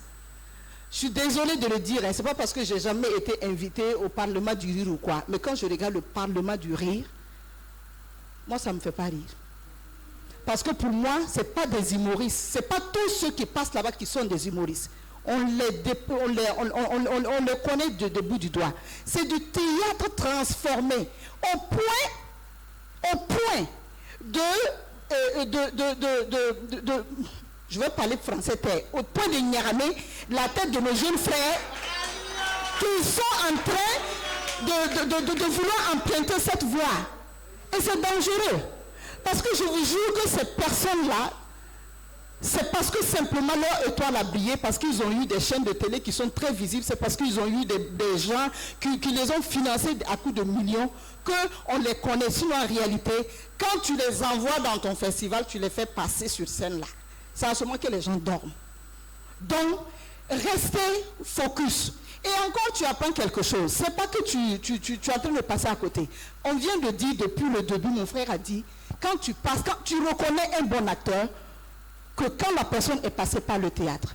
Donc, souviens-toi, dans tout métier que tu vas emprunter, même si tu ne fais pas le théâtre, tu vas être bon dedans, parce que tu aurais connu les béabas du théâtre qui t'ont amené et qui a même développé ton intelligence. Donc, sois-en sûr, tu ne seras pas perdant. Et partez au spectacle des autres. Nous, à Ouaga, Dieu a dit quoi? Qu'à Ouaga, les gens parlent même s'ils vont aller critiquer. Nous, c'est comme ça. On va au spectacle de X parce que tu te dis, il ne faut pas que demain, là, la personne soit forte que moi. Tu vas regarder tous ces failles. Demain, quand toi, tu vas être sur scène là, tu ne peux pas faire les mêmes bêtises parce qu'il faut que tu sois excellent plus que lui, les failles qu'il a fait. Voilà comment nous on fait à Ouaga. Donc, tu es obligé d'être sur tous les spectacles. Donc, ne sois pas découragé. Je ne sais pas si j'ai répondu à la question, mais voilà. Merci beaucoup, merci beaucoup. Alors, on va prendre rapidement... Ah, d'accord, il y a quelqu'un... Ah, d'accord. D'accord. Bon, le sujet est pertinent. Le sujet est vraiment pertinent. Oui. Mon frère, je vais vous dire que il y a déjà quelques années, tout récemment, 2019, j'étais comme vous, au Conservatoire des Arts et Métiers Multimédia Balafasika Kouyaté de Bamako. Je tenais ce même discours. À ce niveau, votre inquiétude est vraiment pertinente, en réalité. Là, je vais juste me focaliser sur ma troisième dimension du théâtre en Afrique pour vous donner quelques conseils ou bien quelques éléments qui peuvent nous permettre quand même à la rénovation du théâtre au niveau de l'Afrique de l'Ouest, particulièrement votre cas ici en Côte d'Ivoire. En réalité, le théâtre, la troisième dimension du théâtre, à savoir les lieux de diffusion, tant que ce mécanisme n'existe pas réellement dans un pays, difficilement le théâtre puisse s'évoluer. Difficilement les métiers du théâtre puissent mettre en valeur. Cette troisième mécanisme, c'est quoi? C'est des lieux de diffusion. C'est ça qu'on appelle le théâtre. Ce qu'on appelle ici le théâtre en Afrique, en réalité, c'est des représentations, les spectacles de théâtre. Mais le théâtre en tant que mot veut dire également une institution qui regroupe l'ensemble des éléments qui constituent une représentation théâtrale. Et c'est ce qui manque ici en Afrique, généralement en Afrique de l'Ouest. Alors j'invite à nos autorités, à nos responsables des établissements artistiques qui nous forment, de mettre en pratique ces lieux de diffusion, d'inviter l'État à mettre en pratique ces lieux de diffusion. Sans ça, ça va être très très très difficile pour qu'on puisse en sortir. Vous avez vu l'exemple du Burkina. Ce n'est pas beaucoup, mais il y a quand même quelques structures, quelques lieux de diffusion pour programmer des spectacles. On ne peut pas se limiter au festival pour programmer des spectacles. Il faut penser à un autre mécanisme. Merci beaucoup. Merci beaucoup, M. Diarra. Alors, on va prendre rapidement... Ok. D'accord. Alors, monsieur, il arrive à parler très rapidement et on va vous prendre le monsieur qui nous vient du Burkina et on va clore, s'il vous plaît. Je sais que le sujet est très intéressant. Merci. Alors, je voudrais rapidement répondre à mon jeune frère étudiant. Quand je dis que le théâtre nourrit son homme et sa femme, et oui, je le dis et je le répète, ça nourrit son homme et sa femme. Il faut savoir comment tu le fais. Il y a des personnes qui vivent essentiellement que du théâtre et qui payent leur maison, qui s'occupent de leur famille. Déjà, quand on vient au métier du théâtre, c'est par passion et c'est par amour pour le métier. D'accord? C'est par amour pour le métier. Je suis désolé qu'on veuille annuler votre cours d'interprétation. C'est une mauvaise décision. Et ça, je le dis, c'est une mauvaise décision que d'annuler l'interprétation pour des personnes qui viennent apprendre le théâtre. C'est une mauvaise décision. Mais c'est l'administration, ils ont leur fonctionnement. Vous comprenez? Moi, j'ai été étudiant ici. Quand je rentrais ici, c'était en 2009. Quand je rentrais ici, on faisait ce qu'on appelait le tronc commun. C'est-à-dire qu'on était à la fois danseurs et comédiens. Et ça nous obligeait d'apprendre la danse traditionnelle, donc la danse africaine, et la danse classique. Vous comprenez? À l'époque. Mais il me semble que si vous ne faites pas ça, vous les comédiens, vous ne faites ni la danse africaine, ni la danse contemporaine. Vous faites ça? Voilà. Donc, vous voyez, il y a des choses comme ça. Alors que c'est des disciplines que le comédien a besoin de ça. Le comédien, c'est un être complet qui doit savoir chanter, qui doit savoir danser et qui doit savoir faire tous les autres arts. Malheureusement, ils enlèvent. Pourquoi? On ne sait pas. Vous dites ensuite que non, vos pères qui vous forment, nous on ne joue pas ici à l'école et tout. Vous savez, même pour jouer ici, nous-mêmes, nos professeurs, souvent nous louons la salle. Vous savez ça? Et souvent, quand on fait même la démarche pour pouvoir avoir un spectacle, je fais un spectacle ici, c'est trop de complications. Donc, on préfère encore jouer dehors. Quitte à vous maintenant de venir au spectacle dehors. Il y a un espace qui s'appelle le Dikoko, qui diffuse des spectacles là-bas. Il faut aller voir les spectacles là-bas. Il y a l'Institut français qui diffuse des spectacles. Il y a la Fabrique culturelle, il y a le Goethe. Il faut, quand on veut faire le métier, si tu estimes que ça ne te nourrit pas, ne le fais plus. Moi, je te le dis, si tu estimes que c'est une perte de temps, il n'y a pas de salle, tu ne le fais plus. Moi, quand quelque chose ne m'arrange pas, je ne le fais plus, frère. Mais si tu es dedans, c'est parce que tu es optimiste, tu te dis que tu vas réussir dedans. Et donc, donne-toi les moyens de pouvoir réussir dedans. Et surtout, crée-toi ton réseau pour pouvoir réussir dedans. Merci beaucoup. Alors, on va prendre le monsieur et ensuite celui du Burkina. Voilà, allez-y, monsieur, s'il vous plaît. Bonsoir à tous, je suis Christian Gay, journaliste culturel critique. D'abord, avant de poser ma question, je voudrais d'abord dire que nous devons savoir que la pièce de théâtre est un produit marketing qui doit se vendre. Et ce produit-là a un cycle de vie. Et nous sommes aujourd'hui confrontés à un panoplie de produits qui seront proposés aux consommateurs. Et si notre produit qui est la pièce de théâtre n'est pas vendu, il va sans dire que nous serons frustrés. Moi, ici, je suis journaliste, j'ai l'habitude de faire la couverture de pièces de théâtre. Mais je constate malheureusement qu'ils font tout sans toutefois inviter les journalistes culturels. Donc, il y a beaucoup de pièces qui passent inaperçues parce que simplement un journaliste n'a pas été invité pour relayer l'information. Vous pouvez avoir une salle carrément vide, mais 2 journalistes c'est beaucoup plus important que 4 à 5 personnes parce que l'information sera relayée. Premier, deuxième élément, si on estime qu'il n'y a plus de salle de théâtre. Mais est-ce qu'il est impossible d'aller voir le monsieur qui a son magasin, qui a son supermarché, qui a son restaurant, pour lui dire on peut jouer, on peut créer aménager des espaces pour faire du théâtre là. Et si il y a tellement de magasins, tellement d'espaces, Abidjan partout où on peut produire, pour présenter une pièce de théâtre, il faut combien de mètres carrés? On peut créer un décor. En fait, il y a beaucoup de choses qui se font. Bon, je vais m'arrêter là. Ma question, docteur Zier, c'est savoir le développement. Nous sommes en train de parler du développement du théâtre, l'historique, l'héritage et tout ça. Quelle a été la part des médias culturels dans ce positionnement du théâtre en Côte d'Ivoire, la télé, la radio, la presse écrite et même les animateurs, les journalistes culturels qui ont aussi poussé sur le théâtre. Et aujourd'hui, je vais répondre à mon collègue parce que j'ai appris que tu es sangorien, je suis aussi sangorien de l'université Senghor. Alors, aujourd'hui, Internet, c'est ma conception des choses. Internet aujourd'hui permet de donner encore plus de valeur au théâtre. Parce que la jeune génération n'avait vraiment pas de connaissances, d'informations sur le théâtre.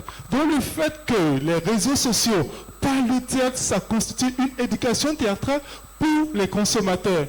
Le théâtre est un luxe. Pourquoi Caroline da Silva peut remplir le Sofitel, l'Hôtel Ivoire, où les gens payent 50, 60 000 francs à aller voir une pièce de théâtre drôle de femmes. Donc ça veut dire que le théâtre peut être un luxe. Aujourd'hui, le théâtre peut remplir l'hôtel. Voici Caroline da Silva le fait. Est-ce que c'est un peu ce que les autres le font? Non, aux étudiants. Vous êtes ici, vous avez l'ISTC. L'ISTC, il y a des journalistes, il y a des étudiants en publicité marketing, il y a des étudiants en infographie. Qu'est-ce que vous empêche d'aller là-bas voir un étudiant en production, en publicité marketing, en infographie, puis vous créez une toute petite entreprise, vous créez, ils font la production, ils font la promotion. Le problème est où? Bref, merci beaucoup. Merci. Merci beaucoup, monsieur. Je voudrais dire un petit mot par rapport aux frères au niveau du média, le théâtre et tout ça.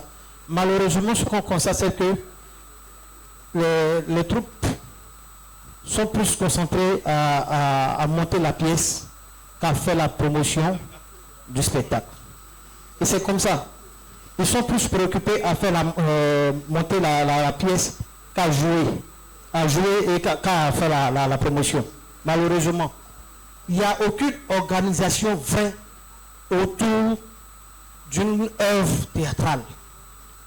Il n'y a aucune organisation. C'est-à-dire que même voir les journalistes pour faire la promotion, tout ça, pour eux, c'est un casse-tête. Ce que réussit bien les humoristes, par contre. Un humoriste, quand il a son spectacle, il va faire tout un tapage médiatique sur son spectacle. Malheureusement pour eux aussi, après avoir parlé de la culture, point barre, le spectacle n'est plus joué. Ça, c'est malheureusement aussi pour eux. Voilà. Donc, ce que nous, au théâtre, on devrait faire, c'est vraiment de s'organiser, voilà, avoir les journalistes auprès de nous, avoir nos amis de l'ISTC, comme tu l'as conseillé, pour que, quand on finit de monter, parce qu'on ne peut pas aussi tout faire à la fois, quand on finit de faire le montage du spectacle, trouver des personnes qui vont maintenant diffuser ça dans un réseau. Ok, merci beaucoup. Alors, nous allons prendre le monsieur et conclure avec monsieur Kajim, si vous plaît. Il m'a posé une question. Ah, ok, c'est vrai.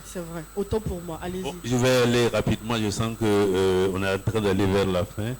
Je voudrais dire, en fait, j'ai commencé par ça, en disant que les artistes doivent faire leur travail et les autres corps qui doivent aider les artistes à être les médiateurs entre le produit et le consommateur, il faut qu'on les organise ou bien qu'on s'approche d'eux pour que le travail marche bien.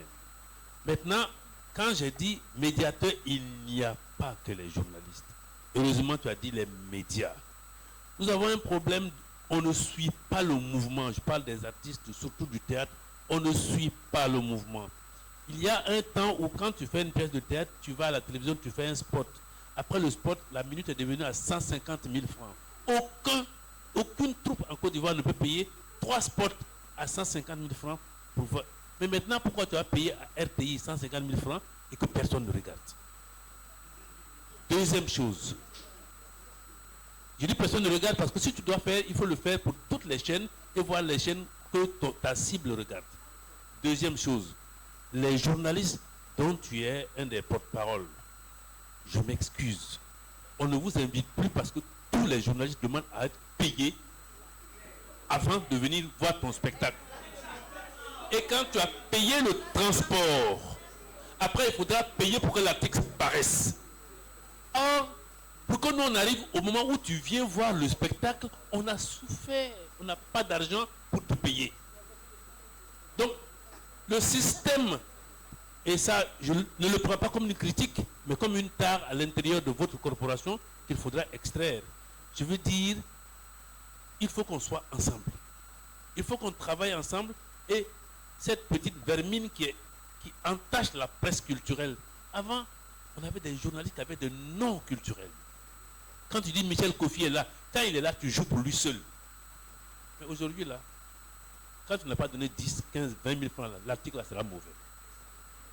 Voilà, il faut que vous enlevez ça. Je voulais le dire pour que ce soit plus clair. Merci. Merci beaucoup, monsieur. Alors, on va prendre...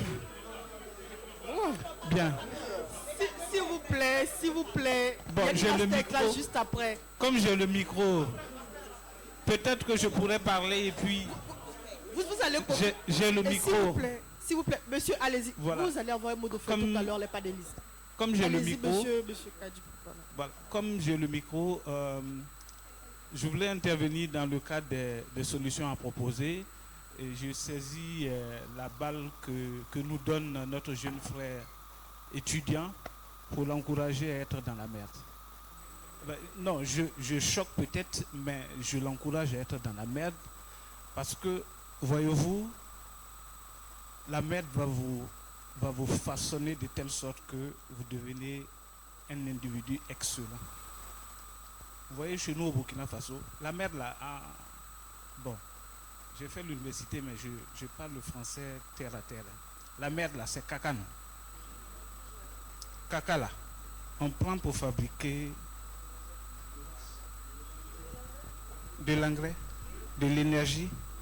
Voilà. Donc si vous êtes dans la merde, votre intelligence doit pouvoir faire en sorte que vous nous sortez de l'engrais qui est vendu très cher.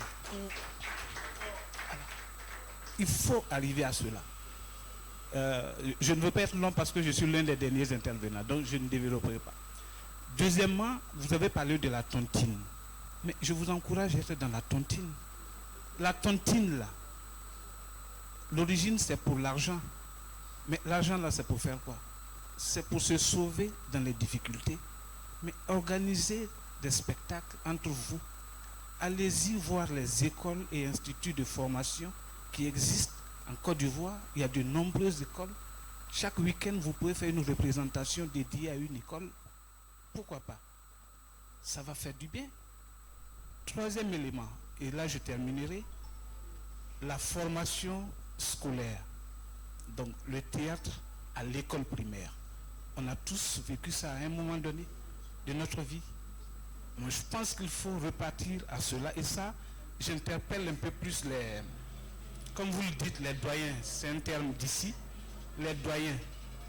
Si l'État ne peut pas organiser cela, parce que ça existait avec l'État, il faut que des privés puissent le faire. Au Burkina Faso, un des éminents professeurs des arts du spectacle, le professeur Compaoré, a son activité. Chaque année, il y a un concours de théâtre scolaire. Et les enfants y participent. Ils sont formés d'abord dans leurs écoles, à partir d'un certain nombre de rudiments et de thèmes, et ils compétissent. Ça fait un vivier. Et je pense, comme je le dis, que si l'État ne peut pas le faire à l'étape actuelle, mais peut-être que quelqu'un qui a une école, ou bien qui a une bonne assise, peut se lancer dans cela. Et je pense que ça va nous faire du bien en tant qu'acteur culturel, ou bien artiste dans la sous-région, pas seulement qu'en Côte d'Ivoire, parce que ça peut faire école.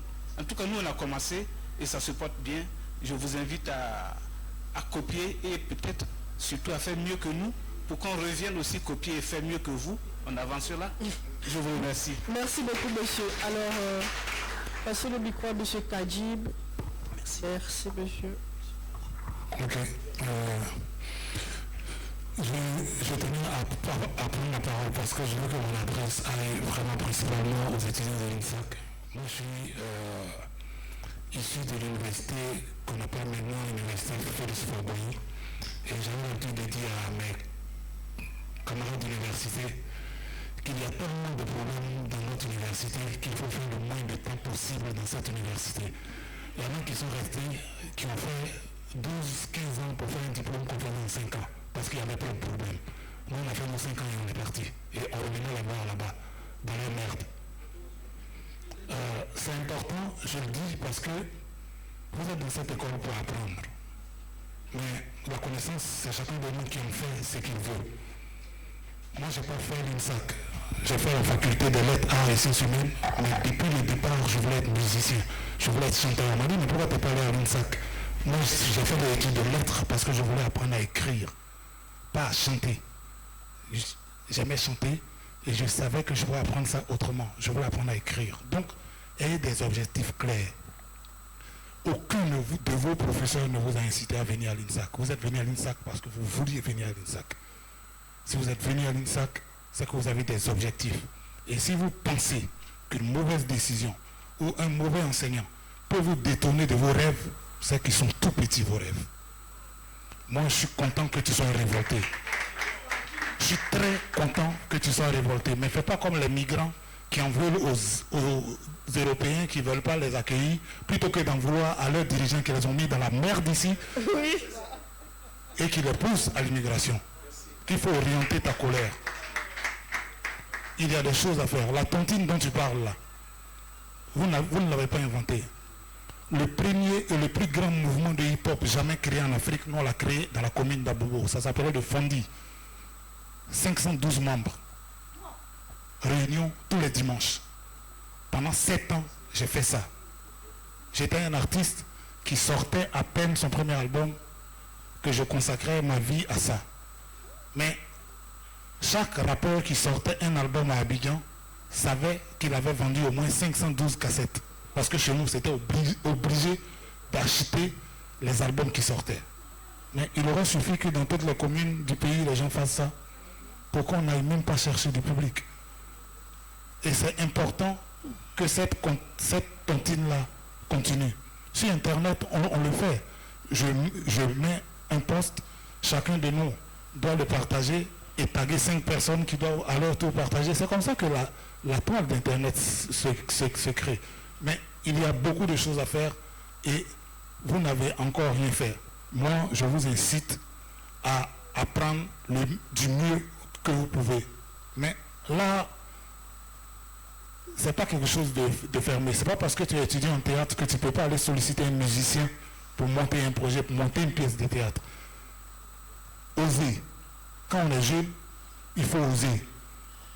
Parfois, le plus grand risque que tu prends, c'est qu'on te dise non. Il n'y a rien qui t'arrivera. Si on te dit non, tu continues. Maintenant, il y a Internet. On a parlé d'Internet aujourd'hui, mais presque comme un problème. Si quand moi j'étais étudiant, Internet existait, j'aurais fait au moins 5 doctorats. Parce qu'à l'époque, quand moi j'étais à l'université, il y avait un seul exemplaire du livre qu'on étudiait par exemple à l'université et il était avec le professeur. Parfois il fallait aller le prendre et faire des photocopies. Mais on a des amis tellement méchants qu'ils coupaient la page en question, la page qui les intéressait, plutôt que de faire une photocopie. Après, on ne pouvait même pas la retrouver. Vous avez Internet. Le cours qu'on veut supprimer là, je te jure, tu peux le trouver sur Internet. Si tu cherches bien, tu peux le trouver sur Internet. Il y a des tutoriels même pour des ébénistes, pour des menuisiers. Ce n'est pas pour du théâtre que tu ne trouveras pas. Cherche. Internet, c'est à ça que ça sert.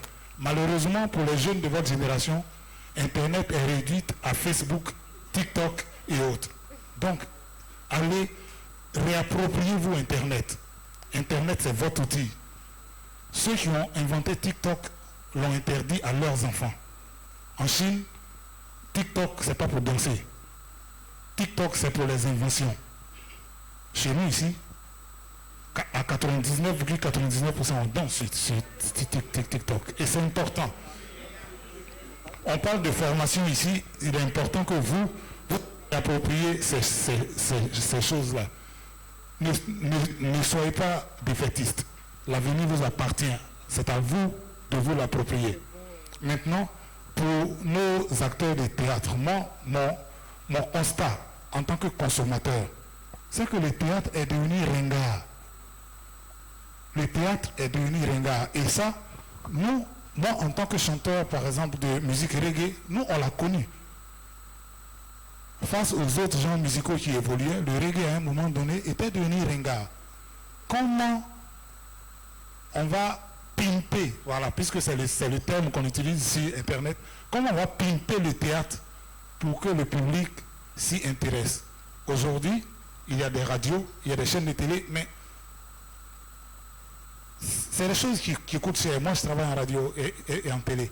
Mais toutes les chaînes de radio et toutes les chaînes de télé que vous voyez là offrent des possibilités. Il y a toujours la possibilité de proposer des choses par des échanges marchandises et de faire. Internet est un outil que le théâtre doit se réapproprier. Parce que autant il est chic d'aller à certains autres spectacles, aujourd'hui c'est presque un truc de gaou que d'aller au théâtre. Il faut qu'on arrive à remettre le théâtre au goût du jour. Et ça, même nos entourages, quand quelqu'un qui est dans un métier artistique fait un spectacle et qu'il y a 15 personnes, pour moi, le premier constat que je fais, c'est que son entourage a failli. Parce que quand moi je suis en concert, même les membres de ma famille sont les premiers à acheter des tickets et à venir. Mes amis achètent des tickets et viennent. Si c'est pour avoir les entourages qui ne servent à rien là, vraiment, soyez seuls. Et moi, c'est avec ce message-là que je veux clore mon propos. Il y a la possibilité de faire des choses. Il y a des communicants parmi nous, il y a des hommes de radio et de médias. Peut-être que dans une de nos sessions des AFAC, il faudra qu'on s'asseye et qu'on réfléchisse sur les nouvelles façons de vendre nos spectacles. C'est avec ça que je vais terminer. Merci. Merci beaucoup. Merci beaucoup, monsieur. Merci. Merci. Alors, comme vous savez, nous sommes à la première édition du Forum des Arts Vivants.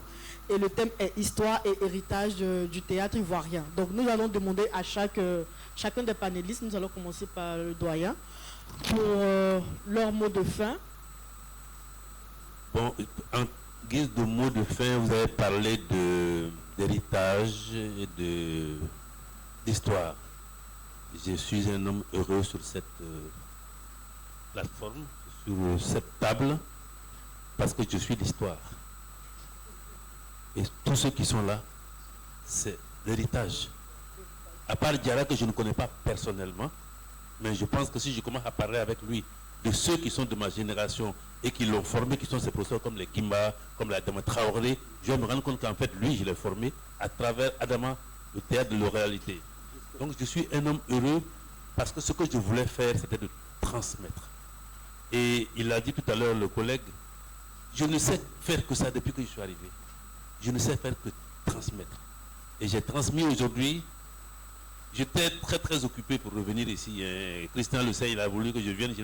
J'étais à Boaké. Mais j'ai dit, chaque fois que Diaboy me sollicite, je suis occupé quelque part. Cette fois-ci, il s'agit de transmettre. Je ferai l'effort. Je suis parti hier de Boaké. Je suis là ce soir et je suis heureux que tout le monde soit là. Merci beaucoup pour tout le monde. Merci à vous. Alors, monsieur, il arrive votre mot de fin. Je crois que c'est la même chose. Il a dit tout à l'heure, nous c'est l'héritage et lui c'est l'histoire. Donc ce panel a été aussi un moment de partage, certes, mais d'apprentissage également pour moi. D'avoir appris auprès de tous ces aînés-là. Je remercie l'organisateur de cet événement. Merci à toutes ces personnes qui sont venues. On espère avoir donné du mieux de ce qu'on sait et puis vivre cet événement. Merci beaucoup. Pour votre mot de fin. Alors, moi, je voudrais encore dire merci à Diaboy, merci à tout ce public qui est là depuis ce matin. C'est qu'ils sont passionnés de l'art, ils sont passionnés de ce qu'ils font. Voilà pourquoi ils sont restés depuis le matin jusqu'à maintenant. Je voudrais juste que vous applaudissiez pour vous-même et vive la culture. Longue vie à ce premier bébé et que des années et des années, on puisse encore revenir sur, dans une autre salle plus grande que ça, la salle de 7 millions là, pour parler de la culture de façon générale. En tout cas, merci à Diaboué, merci aux organisateurs, à tous ceux qui nous ont accueillis depuis qu'on est là. Merci à vous. Merci à vous aussi. Monsieur Budefin, oui. Votre mot de fin. Merci sincèrement, je suis très content, très à l'aise d'avoir participé à cela. Mais rassurez nos amis que nous allons lutter pour que le théâtre puisse survivre. Parce que l'a dit le professeur, il y a de l'argent qui est là, ça ne vous appartient pas, nous avons demandé, ça va ressortir. C'est pour cela que on a fait une réunion pas longtemps, ils vont nous entendre au Sénat, à l'Assemblée nationale et au Conseil économique et social. On est déjà prêt avec eux pour ça. Aux jeunes frères qui disent qu'on va annuler l'interprétation, l'année surpassée, j'ai été président de jury des étudiants de l'INSAC, des étudiants en licence. Je vous dis sincèrement, si ça ne tenait qu'à moi pour ce jour-là, c'était pour l'interprétation, vous tous, vous allez redoubler. Parce que vous n'avez rien foutu à l'interprétation et j'ai vu. Et j'ai dit à votre directeur, pourquoi faire passer des gens, l'école de théâtre, c'est l'interprétation. Pourquoi amener des gens forcément en classe supérieure s'ils ne peuvent pas maîtriser l'interprétation. Donc travaillez. C'est vous qui leur donnez l'occasion de dire, ils vont arrêter. Donc je vous ai vu à l'œuvre. Donc je sais de quoi je parle. Voilà. Donc pour vous dire, chers amis, le théâtre va survivre. Grâce à Dieu, je remercie tous ceux, voilà, tous ceux qui nous ont invités aujourd'hui. Je suis très content, très à l'aise. Mon ami Gueye. Merci beaucoup, monsieur. Monsieur Diarra, votre mot de fait. Oui. Tout d'abord, je remercie particulièrement à l'ensemble du collectif des acteurs culturels pour cette initiative, précisément sur les arts vivants, ici, d'Afrique. En réalité, l'initiative est vraiment salutaire. Et comme j'ai dit pour finir mon intervention, quand même j'invite à tout le monde de comprendre en réalité les dimensions, quand même les 3 dimensions que j'ai citées ici pour la compréhension même du théâtre, particulièrement dans les arts vivants. Et pour cela, ça va nous permettre quand même de voir quel mécanisme, quelle stratégie on doit mettre en place, valoriser pour la rénovation du théâtre dans notre zone, qui est d'Afrique. Sinon, pour le dire sans se mentir, en réalité, le théâtre vit difficilement en Afrique de l'Ouest. Merci voilà. beaucoup. Merci. Merci beaucoup, monsieur Diarra. Alors, merci, cher public. Nous sommes à la fin de ce panel. Juste après, il y a une masterclass. Moi, je suis Awa Berté. Je vous dis merci et à bientôt.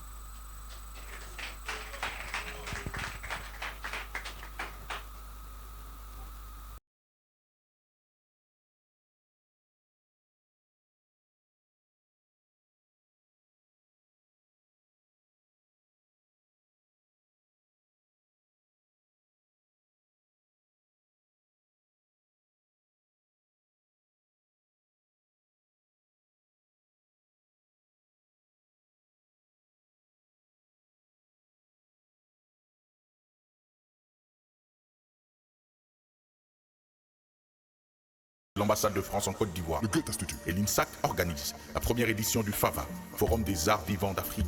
FAVA, apothéose du programme 1 des AFAC, session 11 sous le thème L'industrie des arts vivants, moteur de développement durable pour l'Afrique. FAVA, c'est du 14 au 15 décembre 2023 à l'INSAC, à partir de 8h30. Au programme, allocution, panel, conférence, masterclass, remise d'attestation. De nombreux artistes en showcase. Grand concert de clôture avec Kachi, le fils de Dja, le parrain artistique. Infoline 07 57 50 68 37 01 61 08 47 90. FAVA. Le collectif des acteurs culturels CAC, avec le soutien de l'ambassade de France en Côte d'Ivoire et l'INSAC, organise la première édition du FAVA, Forum des Arts Vivants d'Afrique. FAVA, apothéose du programme 1 des AFAC, session 11 sous le thème L'industrie des arts vivants, moteur de développement durable pour l'Afrique. FAVA, c'est du 14 au 15 décembre 2023 à l'INSAC, à partir de 8h30. Au programme, allocution, panel, conférence, masterclass, remise d'attestation. De nombreux artistes en showcase. Grand concert de clôture avec Kachi, le fils de Dja, le parrain artistique. Infoline 07 57 50 68 37 01 61 08 47 90. FAVA. Le collectif des acteurs culturels CAC, avec le soutien de l'ambassade de France en Côte d'Ivoire et l'INSAC, organise la première édition du FAVA, Forum des Arts Vivants d'Afrique. FAVA, apothéose du programme 1 des AFAC, session 11 sous le thème « L'industrie des arts vivants, moteur de développement durable pour l'Afrique ». FAVA, c'est du 14 au 15 décembre 2023 à l'INSAC, à partir de 8h30 au programme, allocution, panel, conférence, masterclass, remise d'attestation. De nombreux artistes en showcase. Grand concert de clôture avec Kachin, le fils de Jah, le parrain artistique. Infoline 07 57 50 68 37 01 61 08 47 90. FAVA. Le collectif des acteurs culturels, CAC, avec le soutien de l'ambassade de France en Côte d'Ivoire, et l'INSAC organise la première édition du FAVA, Forum des arts vivants d'Afrique. FAVA, apothéose du programme 1 des AFAC, session 11 sous le thème